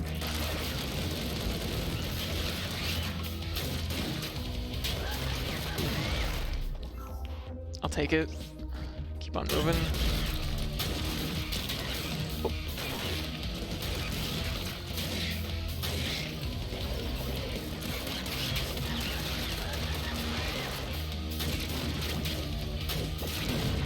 Those cannons are a little bit scary because they don't have an exclamation mark before they shoot, so a little scary. Oh, it's our friend, and we might actually have enough money or blood. I agree. What a pleasure to see you again. We don't reveal the entire map. No way. That's actually pretty good, and that's almost affordable. Yeah, oh heck, I think it's about time for me to go to sleep now. It's been fun chatting with y'all. My dreams will be likely be filled with cat girls, jellyfish girls, and far too many callers. Wait, callers? No. Well, hey, it sounds like it'll be a good night. You like get some rest, okay, Skylink? Like you have a good night, all right? Yeah. Yeah. Oh, so that's the exit. I think that's the exit. At least I think it is. Yeah. Because it seems like the bosses might be optional fights. Oh.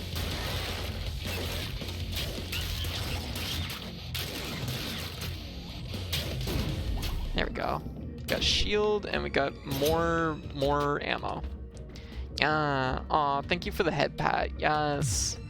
Yeah. Oh, it's over there now. Whoa. What are you doing over there? Get over here. Yeah. Hand. Yeah. Thank you.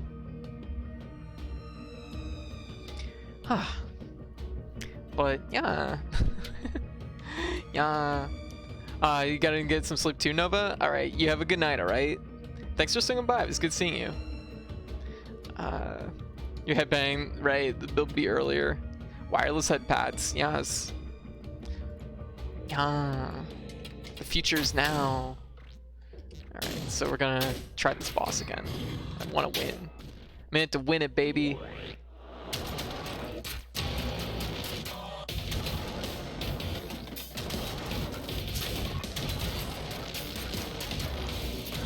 Oh, shit. Okay, don't be directly under that. Oh, shit. Ate that, too.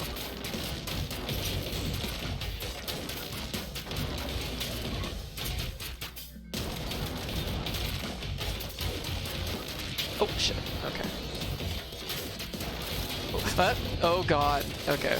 Different attack. Oh, shit. Okay. At the top of that.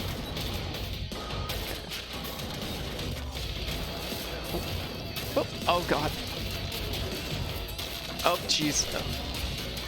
Ah! Damn. No dice. Ugh.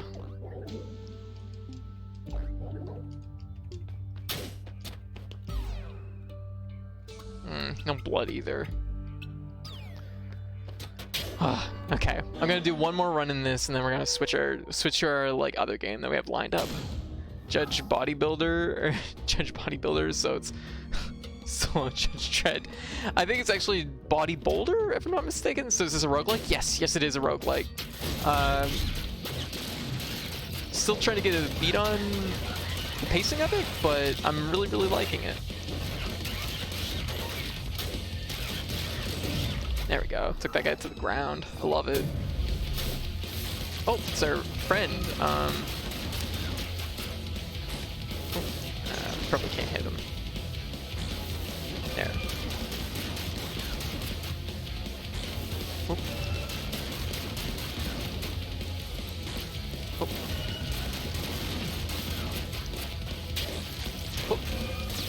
So when you see the exclamation mark appear above monsters' heads, if you hit them with a heavy in that moment, you some of the attacks hit in such a satisfying way. Yeah, when you hit them with a heavy, it will actually stun them briefly. So I'm preventing it from doing its attack by stunning it during that like phase.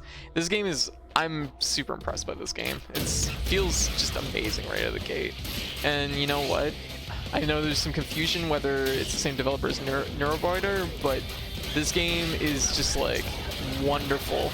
Absolutely wonderful. I wasn't crazy about Neurovoider, but this is like such a marked improvement from their previous game that like I'm just endlessly impressed. I will be keeping an eye on this developer like probably going forward, because can you Infinity Air combo? Yes.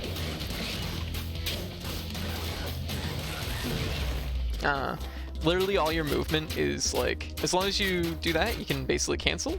One last thing. Oh, quality headband. Oh my goodness. I will be posting that on Twitter then. Oh.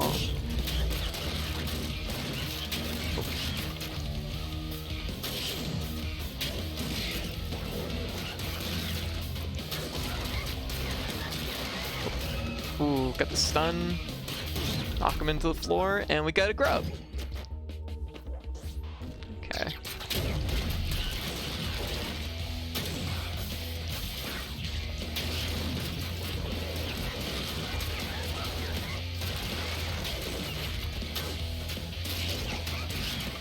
There. So it is weird because you do kind of have infinity like jump, but you kind of need it for the most part.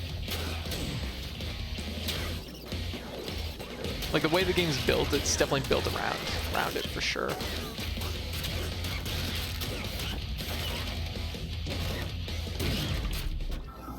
Take that. Hey Taku, how you doing? What are you up to? Oh, it's our friend. Greed. I can smell blood. Increases damage by stunned enemies. That one we'll probably be able to afford. Gives back 1 HP. Oh. Just full reload. Yeah. Like the flow of this game is kind of built around the idea that you have like the ability to almost endlessly attack, but it's knowing when to stop attacking. You have no invincibility on your dashes or anything. Instead, well, you have to plan around things like that, for example, which, there we go. You have to kind of know when to slow down. You know a game has good movement when you can get killed by a projectile moving straight upwards, exactly. Yeah. Whoop. Whoop. Like.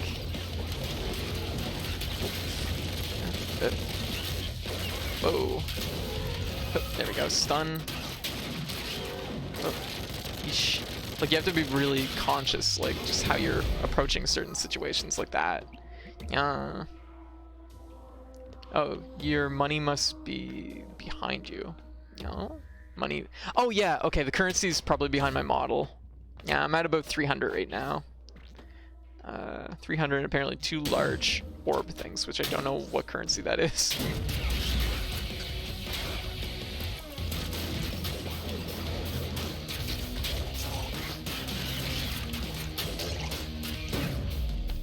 But it's just like the way you can kind of maintain your flow in these fights just feels really good. Oh. Oh.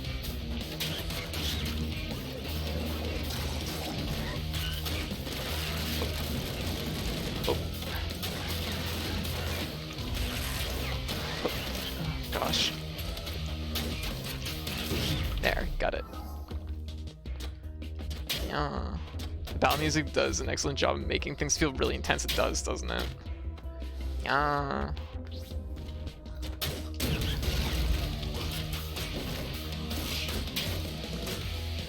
Also, a lot of rooms have spiky floors. Like, the entire floor is covered with spikes. Oh.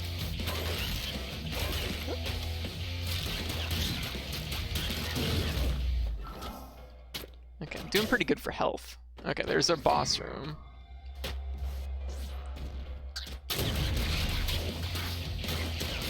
Oh, shit. The bat bit me. Wait, detecting presence of Earth-based technology. Suggestion investigating. Oh, what's this? Oh, gifts. Nexus computer. Computer that may come in useful. Garo might know about it. Oh. Testimony of the past can be archived with the Nexus computer. Oh, it's an NES! Oh my god, that's so cute! Acquire log, Strange Disk 1, replaying now. We entered the tower to uncover its secrets and bring back the knowledge to our people. The time has passed, we found nothing. How can we ever go back to our families with these empty books and no secrets to share? We collectively decided to continue. End of log. I see. Plot drop. Two large orb thingies is my new favorite currency. They're explanation marks. Oh, it's our potential friend, but unsure. I still only the best quality goods. Yeah, Lefanu seems to dislike the other shopkeepers, and they seem to dislike him. And he just talks shit about their wares, so I guess that's probably a factor. So this is if I want to exchange max health. Devil takes 200% more sword damage for... Oh. Increase blaster damage by 10%. Yeah, so that's like for max HP. That could be pretty risky. Yeah.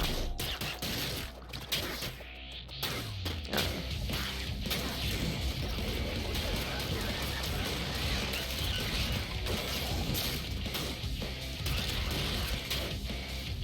There we go. Ooh, gifts. Increases sword damage, increases blaster damage, increases max health. Good. But right now they're just adding emphasis to the map. Okay, so I guess we're going up here and we're gonna try this boss again. Let's give it a shot.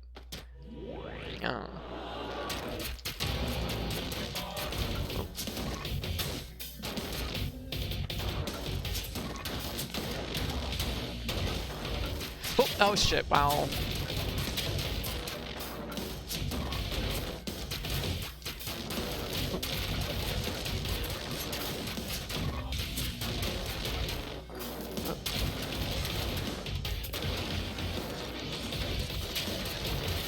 Oh shit, took that hit too.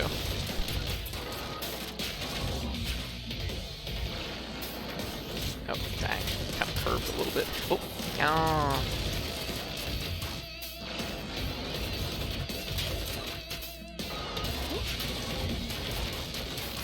Got him. Yeah, we got an achievement. Entangled Ingress. Yeah. Oh, this is how we leave, I guess. Oh, yeah, boss. We did it. We finally made it to the second stage. What do the exclamation marks on the map mean? I think they're just the exclamation marks. I think are rooms with people to talk to in them, which in that case I think would have just been probably what's his face? Shopkeeper. Oh, haven't been here before.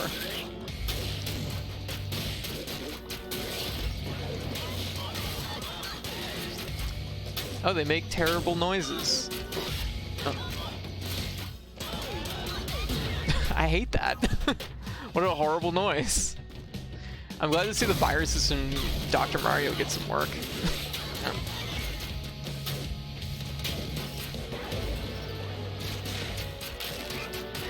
Ow. Oh, oh. Ooh, got the stun. Last minute too. There we go. There's one under the boss room when you get the computer. Oh, it might be collectibles. And it would be a room with like a shop. Like it will be in this one here. Maybe. Oh, wait, maybe not. Oh, it is. Yeah, okay, it puts an exclamation mark on the map for this. I don't know what this thing is. I've never been on one before. Whoa.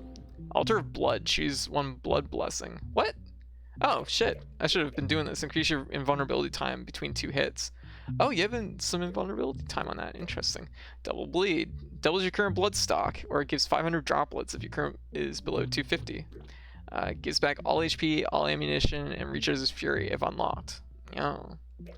So let's do this one. There we go, we got an achievement. The Gift of Blood. I don't know why I didn't step on the thing before. I thought it was like the way back for some reason. Yeah. So it was just an item I missed entirely. A whole mechanic I really missed, if anything.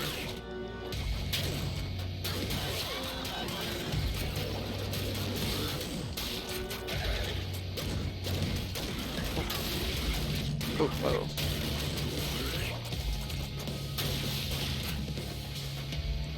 Blood. So yeah, blood is your money. Here, I'll move myself just a little bit so y'all can see, sort of right behind me. You see in the bottom corner here, there's, I have about 1,600 blood or whatever, and then I have those round orb things. Don't know what they do. I have 4 of them though, so it's something. We have 2 currencies. Yeah. Blood, I know how to spend. The dots, I do not. Oh, there's our friend. It's greed. Help yourself. So in this case, we actually do have enough. Demon Horn, give back 3 HP. I could use that. Could use this too. I don't probably need a rocket launcher, I guess. Okay. Actually, I think that was my first time buying anything from Greed. Kira, what do you want, dear? It's not stealing, it is growing. Yeah.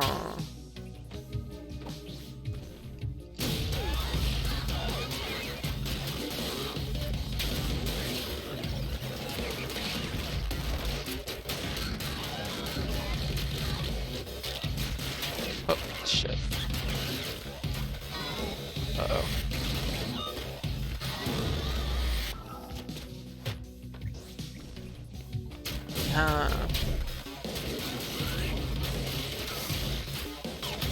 Oh, okay, it just dies when they fall.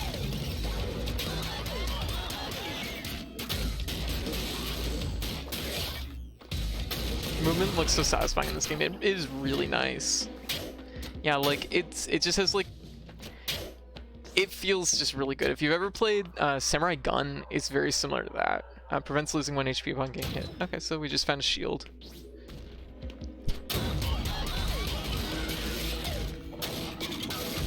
Oh shoot, kinda ate that hit, but that's okay.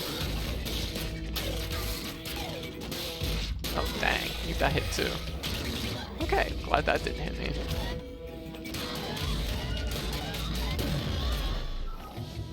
Okay, going up. Oh.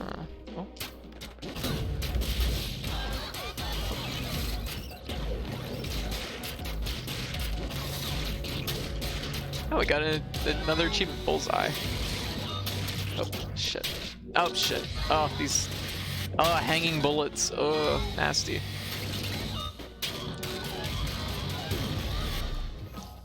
Yeah. I've not played that. Honestly, the first roguelike I can think of that really got me into was Magicite, and then Wizard of Legend. Wizard of Legend is excellent. That game, pleasant surprise, looked like nothing from the screenshots, and then I played it, and I was like, this is one of the best. This is one of the best like feel-good like games mechanically I've played in like a long time.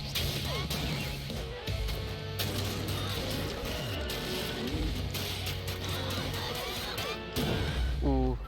Was close. I was playing with fire there.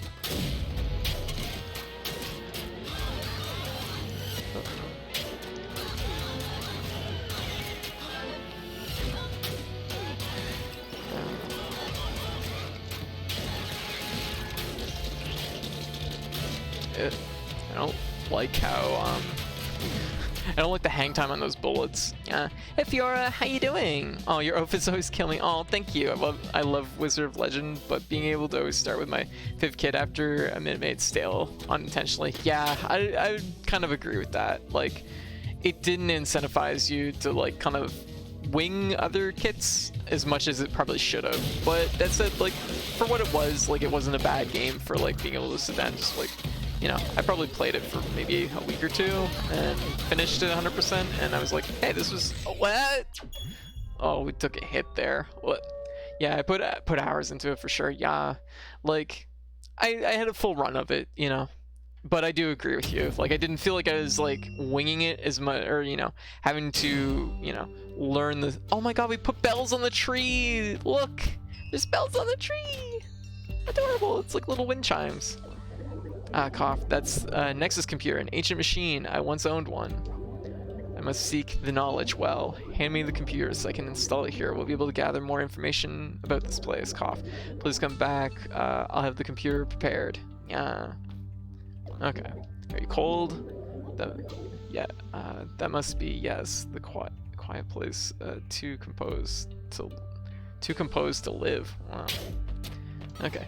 Oh my god, we have 4 blood. We can get more abilities. Oh. Let's see what we got. This one allows us to kind of reflect bullets back with smash, which seems super, super useful. So I think that's kind of important. We have another 2 blood we can spend.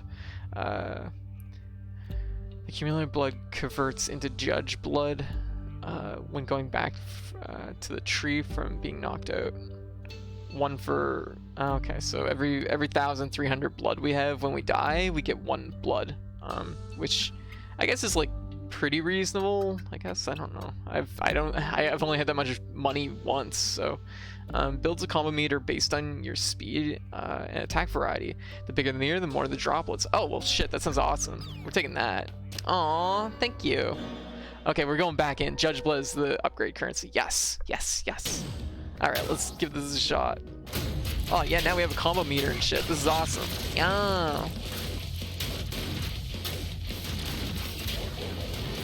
What? Oh shit, everything's attacking.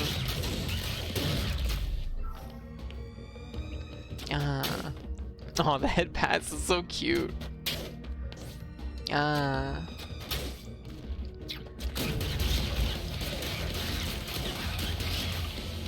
Whoa. I don't remember these blue worms, but well, I guess I took care of them. Oh, shoot. Wow, I'm just taking all the hits right now. That's okay though, because we're still learning. But boy, it was fucking wild. Like the last hour or two, just the chat was just something else. Oh my gosh. There we go.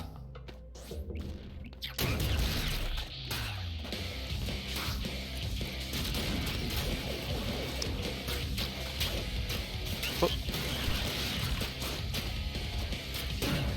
There we go. Oh, we gotta go to the blood altar. Okay, what do we get? Okay, so random droplets have a 33% chance to be a higher grade, which is 16% chance to turn into a perfect grade.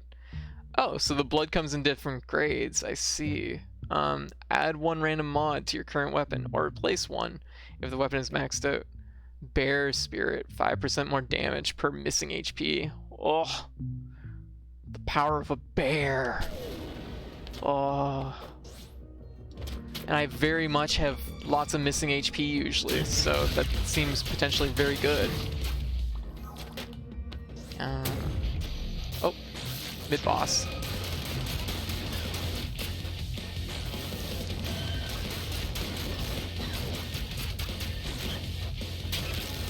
Uh-oh.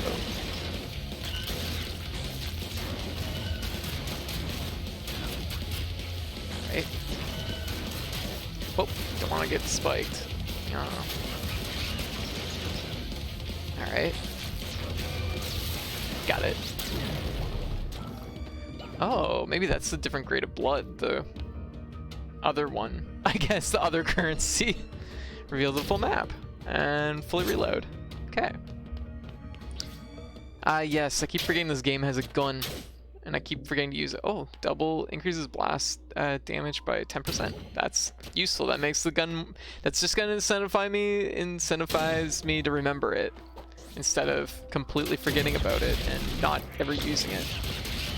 Oh my god! I'm just taking all the hits. Yeah. I will say, like, this game is like, they give you like very, very good tools, but it's also like everything is very, very intense too. Like, if you give this game even a little bit of leeway, it will just like destroy you. It's like, oh.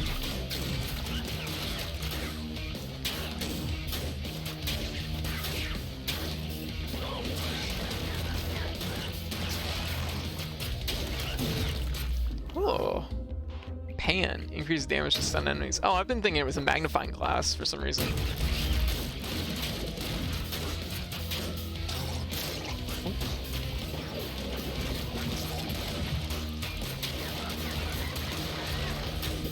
Oh, shoot. Getting hit by the cannon. Oh my god.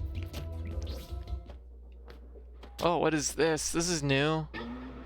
The ordeal wants you to fight. Earn what you seek. Struggle, kill. Oh, I guess. Oh, dang. Took that hit.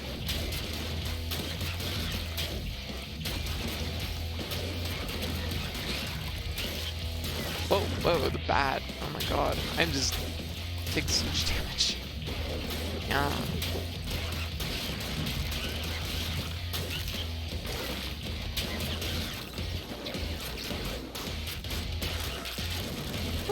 Oh.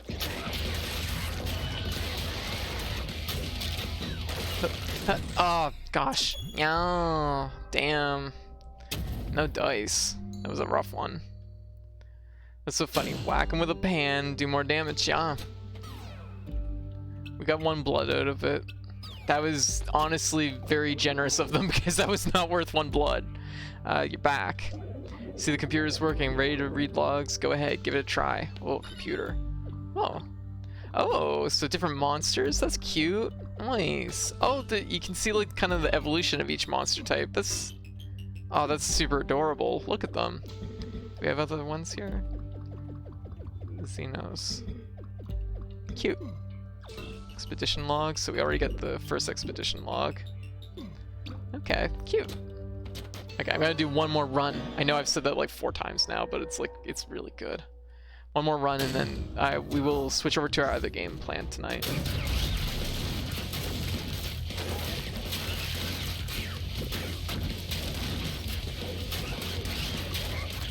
Oh. Oh. Not a pan. Yeah, exactly. Exactly. I hope it's enjoyable to watch. I suspect it's probably pretty interesting just because it's pretty fast-paced and we're all kind of, I guess, learning it together at the same time, so that's pretty cool.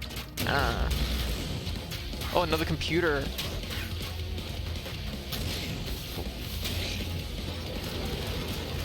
Oh, oh whoa. Hit.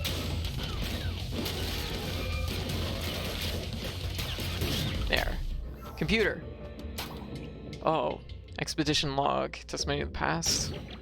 Log. Archive. Mission report 1. Replaying now. We must secure a way out. The colony was wrong. The mirror is one way only. To hell with him.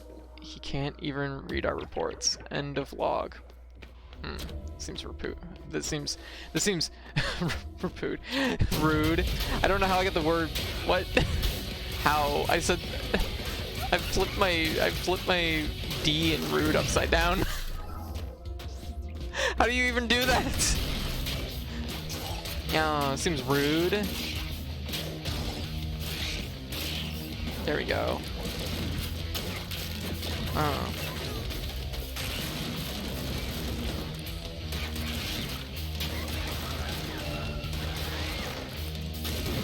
There we go. I was wondering what that word meant. Yeah, I know. As soon as I said it, I was like, what, how?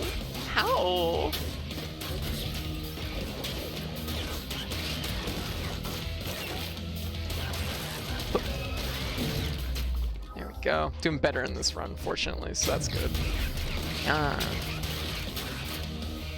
Like, my goodness. Oh.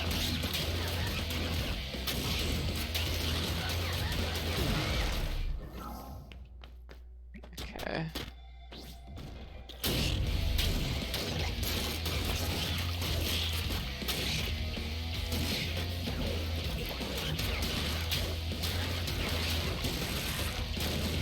Whoa, that was really close. Oh, kunai, very good.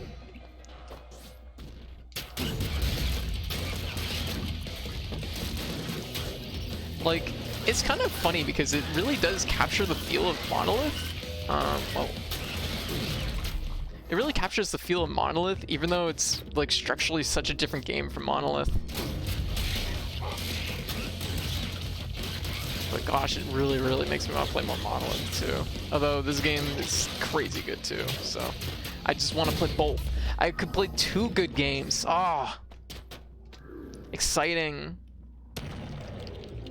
Okay, we got our gun deals 5% more damage per room cleared without getting hit. Oh, that's gonna reset a lot. Also, subsequent altars of blood yield 4 blessings. Smash bullets deals 50% more damage. Oh, well, I'm gonna smash some bullets then. Let's go. Oh, it's a shop. What a pleasure to see you again. Oh, increase bullet damage by 5%. I have enough for that. I also have enough for this. We'll hang tight. We'll maybe hold on to it because we might get to a boss and need some HP back or something afterwards.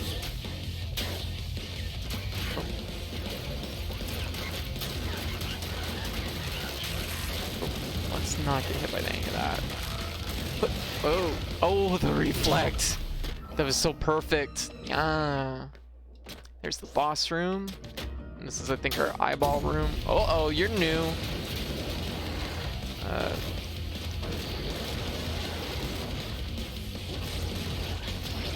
Oh, we have a good answer to this guy. The ability to reflect is very good for this. Oh. Nice, we got an achievement. Showtime. Probably for a combo, I guess. Yeah. Strange egg! Of course I'll eat a strange egg. I'd be a goddamn fool not to. And nobody could talk me out of eating strange egg. Yeah. Alright. Let's go over here. And here we go. Love me an egg.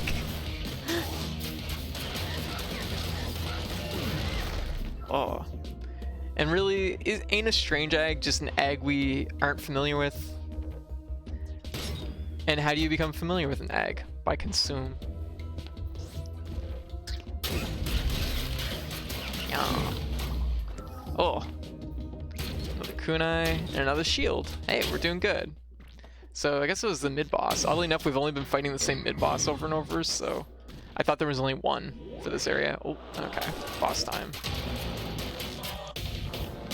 Oh.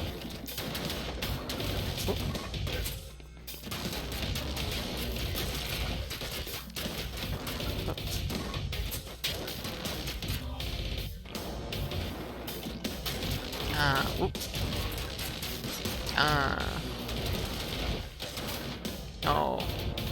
Come back so I can shoot gun more. Whoop. Oh, no, don't do that. Ah. Wow, that was pretty good, actually. Pretty good reaction. I don't know. Oh, dang. Taking a few hits here. Oh.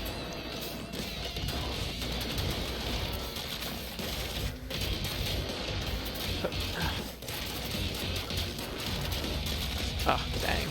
Okay, we got him, but it cost us some health, but that's okay. We get a slug kebab, so I mean, we're getting health back, and crate, and more sword damage. If we go back to the shop, which was one of these, this one here, we could buy this horn, which gives us 3 HP back, so we'll do that. And I don't think I need that. It's probably the cheapest I'll ever get it, though, so I guess I'll buy it. So let's go to the next floor. Hey, we did it! We got another floor completed. Still Bastion. Yeah.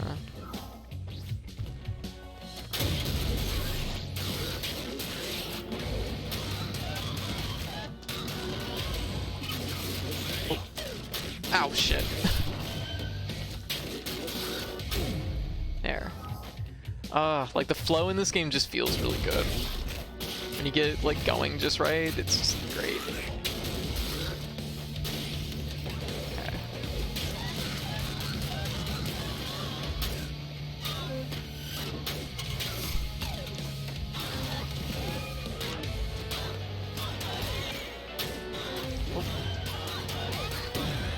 Get get that nice little knockout. Yeah, but how's everybody in the chat doing? What's everybody up to? We went from like super high energy chat like earlier to like it's slowed down quite a bit now, which is fair because it's a lot later. You know, I mean, really, after talking about like like we covered a lot of topics. I stepped away for a minute. I see we beat the first boss again. Yeah, we're doing good. Yeah. Oh, I kind of ate that hit. I showed Hive how to do some things. Okay. Oh, shoot. I keep pulling myself into it. Yeah. Grind some PSO2 over here? Okay, fair enough. I found out about Hog Badger. What's a Hog Badger? I mean, yesterday we were going full tilt on animals, and then we were talking mostly about, like, fucking anti-fascism stuff, and then, where do we go from there? We talked about animals some more. Oh, and we talked about, Jim Sterling, and then we kind of just transitioned pretty smoothly from that into our, like, canon Mario threesome.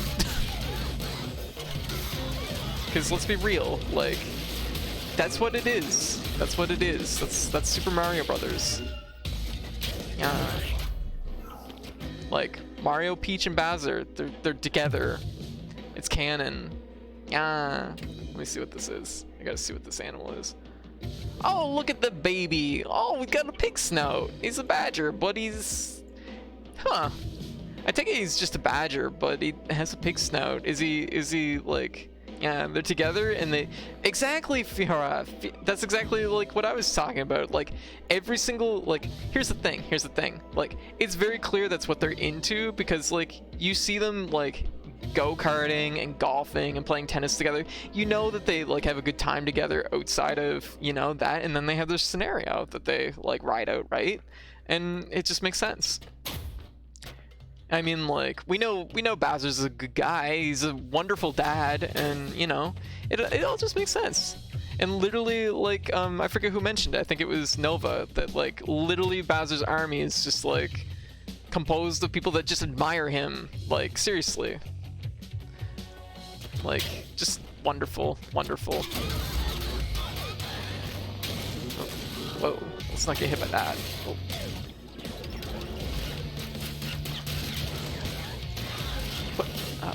Let's not get hit by that either, or that.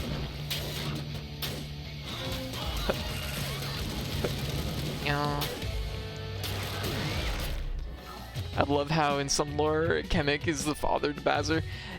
So that's an interesting one, because like in Yoshi's Island, that of course takes place when Mario's a baby and Bowser's also a baby, and Kamek is like kind of acting like is I guess Bowser's parental figure.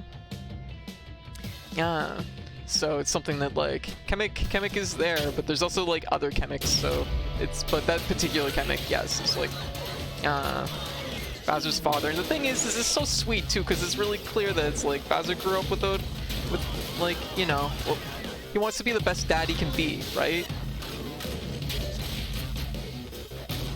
Because you see what his childhood was like, right? Yeah, there we go. It's just a pig-looking badger. That's awesome. I love how, yeah. And it's one of those things that it's just, yeah. Oh shit, we could have went up here. I think that's the same one in Super Mario RPG, no? I mean, the one that's in... Oh yeah, there is one in Super Mario RPG, isn't there? Pretty sure. I think that's the same one that you reunite with them at the end and they give you the Infinity Coin block. Yes, I think so. I mean, I don't know. But, fair enough. Could be. There's a lot of Kameks, though. But, like, yeah. That's an interesting thing. I wonder how that ultimately shakes out. Like, just how that works. Oh.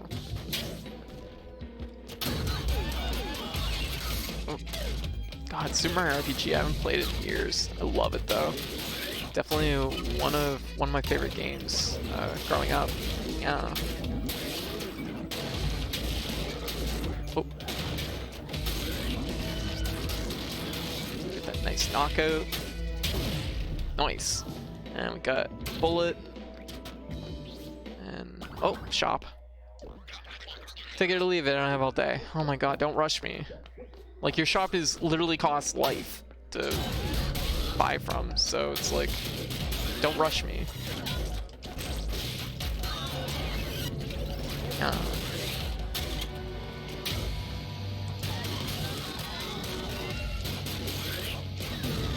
There we go.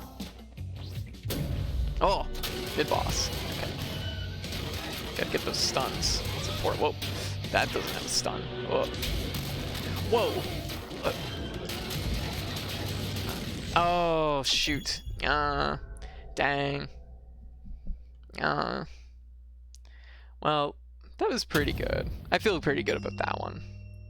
The chiming tree. Oh, that's cute because it has little chimes on it. And we got 5 blood. Oh my god. What can we get? Taking enemies down counts twice as much for ongoing combo. Ooh, that's gonna be good. Accumulate blood converts into judge blood at 1,300. When standing still, blast will point towards the next guardian or towards the judge if the guardian has been taken down. I see. Smashing enemies. Smashed enemies are projectiles towards other enemies, inflicting more damage on contact. Oh my god, that's so good. Allow you to start running with 500 blood droplets. Oh, we want that. Like, no question. And we have 2 blood left over, so we could also do this one for more combo. Skill tree. You're interesting. Giving us lots of benefits. Truth find. Oh. Wow. I think this is probably our run for ScourgeBringer for now. This will probably be my obsession for the next few weeks, I'm sure. So we're gonna be seeing a lot more ScourgeBringer. I'm absolutely in love with this game. It feels super good. And yeah. Like, very about it. So I'm excited to play more. I'm glad I settled on this one tonight. So yeah, very good. Oh, I dropped my controller. Well, I gotta sleep. Okay, little rabbit. Well, thank you for swinging by and hanging out. It was good seeing you. Yeah. So we're going to be switching over. So this game comes with a little bit of like an asterisk at the end of it. We're going to be switching from ScourgeBringer over to Darkest Dungeon. For people that don't know, actually we're going to switch over to the arcade for like a moment or two. Okay, White's not with us tonight, so well, she's in the chat, but she's not like with me live. For people that don't know, wow, look at all the cats. Like, oh my gosh. But yeah, for people that don't know, I originally streamed, I believe, Darkest Dungeon in, I think, 2018, 2017 maybe, as part of my Halloween lineup. The game is super good, but of course Darkest Dungeon is known for being potentially one of the hardest games going. It is incredibly hard. It's incredibly mean-spirited, but it's also like, I played it and I'm like, oh, this is very good. Like, it was definitely like a bit of an addiction at the time, but I had to go back to my original lineup after Halloween and I wanted to finish it up, and I kind of got pulled away from Darkest Dungeon, so I didn't get to go back into the game in the capacity I would have liked. And it got kind of just waylaid, and I didn't end up getting back. So I've had it sitting in my inventory or my lineup for the longest time, and I've decided that this is the year. 2021, we're gonna fucking beat Darkest Dungeon. So figures right when my favorite game is about to come on. Oh, okay, Rabbit. Well, I will be streaming a lot more Darkest Dungeon in the future, so do not worry. And honestly, this first stream is probably going to be pretty shaky because I'm still going to have to be relearning the game mechanically, because I did sit down twice in the last 2 weeks to try and relearn the game off of my old file. Could not do it, so I was like, you know what, we're going to just take it from the top. So I wiped my file and we're going to be starting fresh. But yeah, so it's going to be a little bit of a learning curve tonight, I suspect. But I'm super eager to play it because Darkest Dungeon, it was really good. It was just, I knew that like with my lineup at the time, I couldn't quite squeeze it in, and it just got kind of put on the back burner, I guess.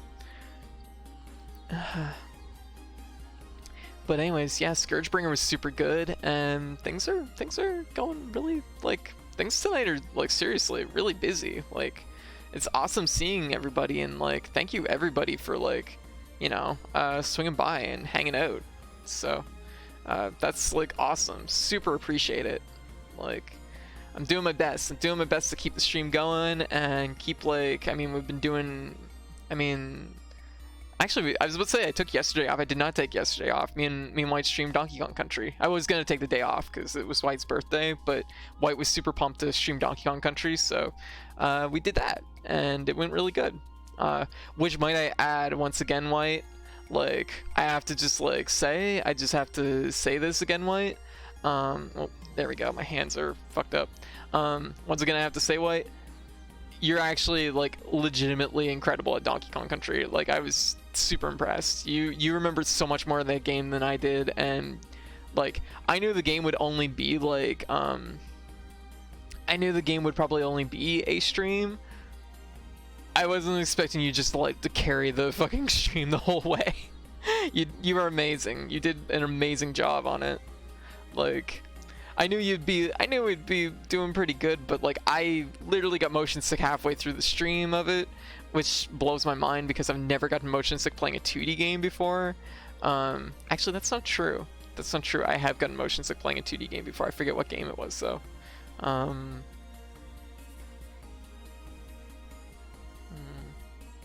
Don't remember, but it has happened before. But like, I got sick halfway through, and White like literally carried me. Thank you. Aww. But anyways, so I guess we'll jump right into Darkest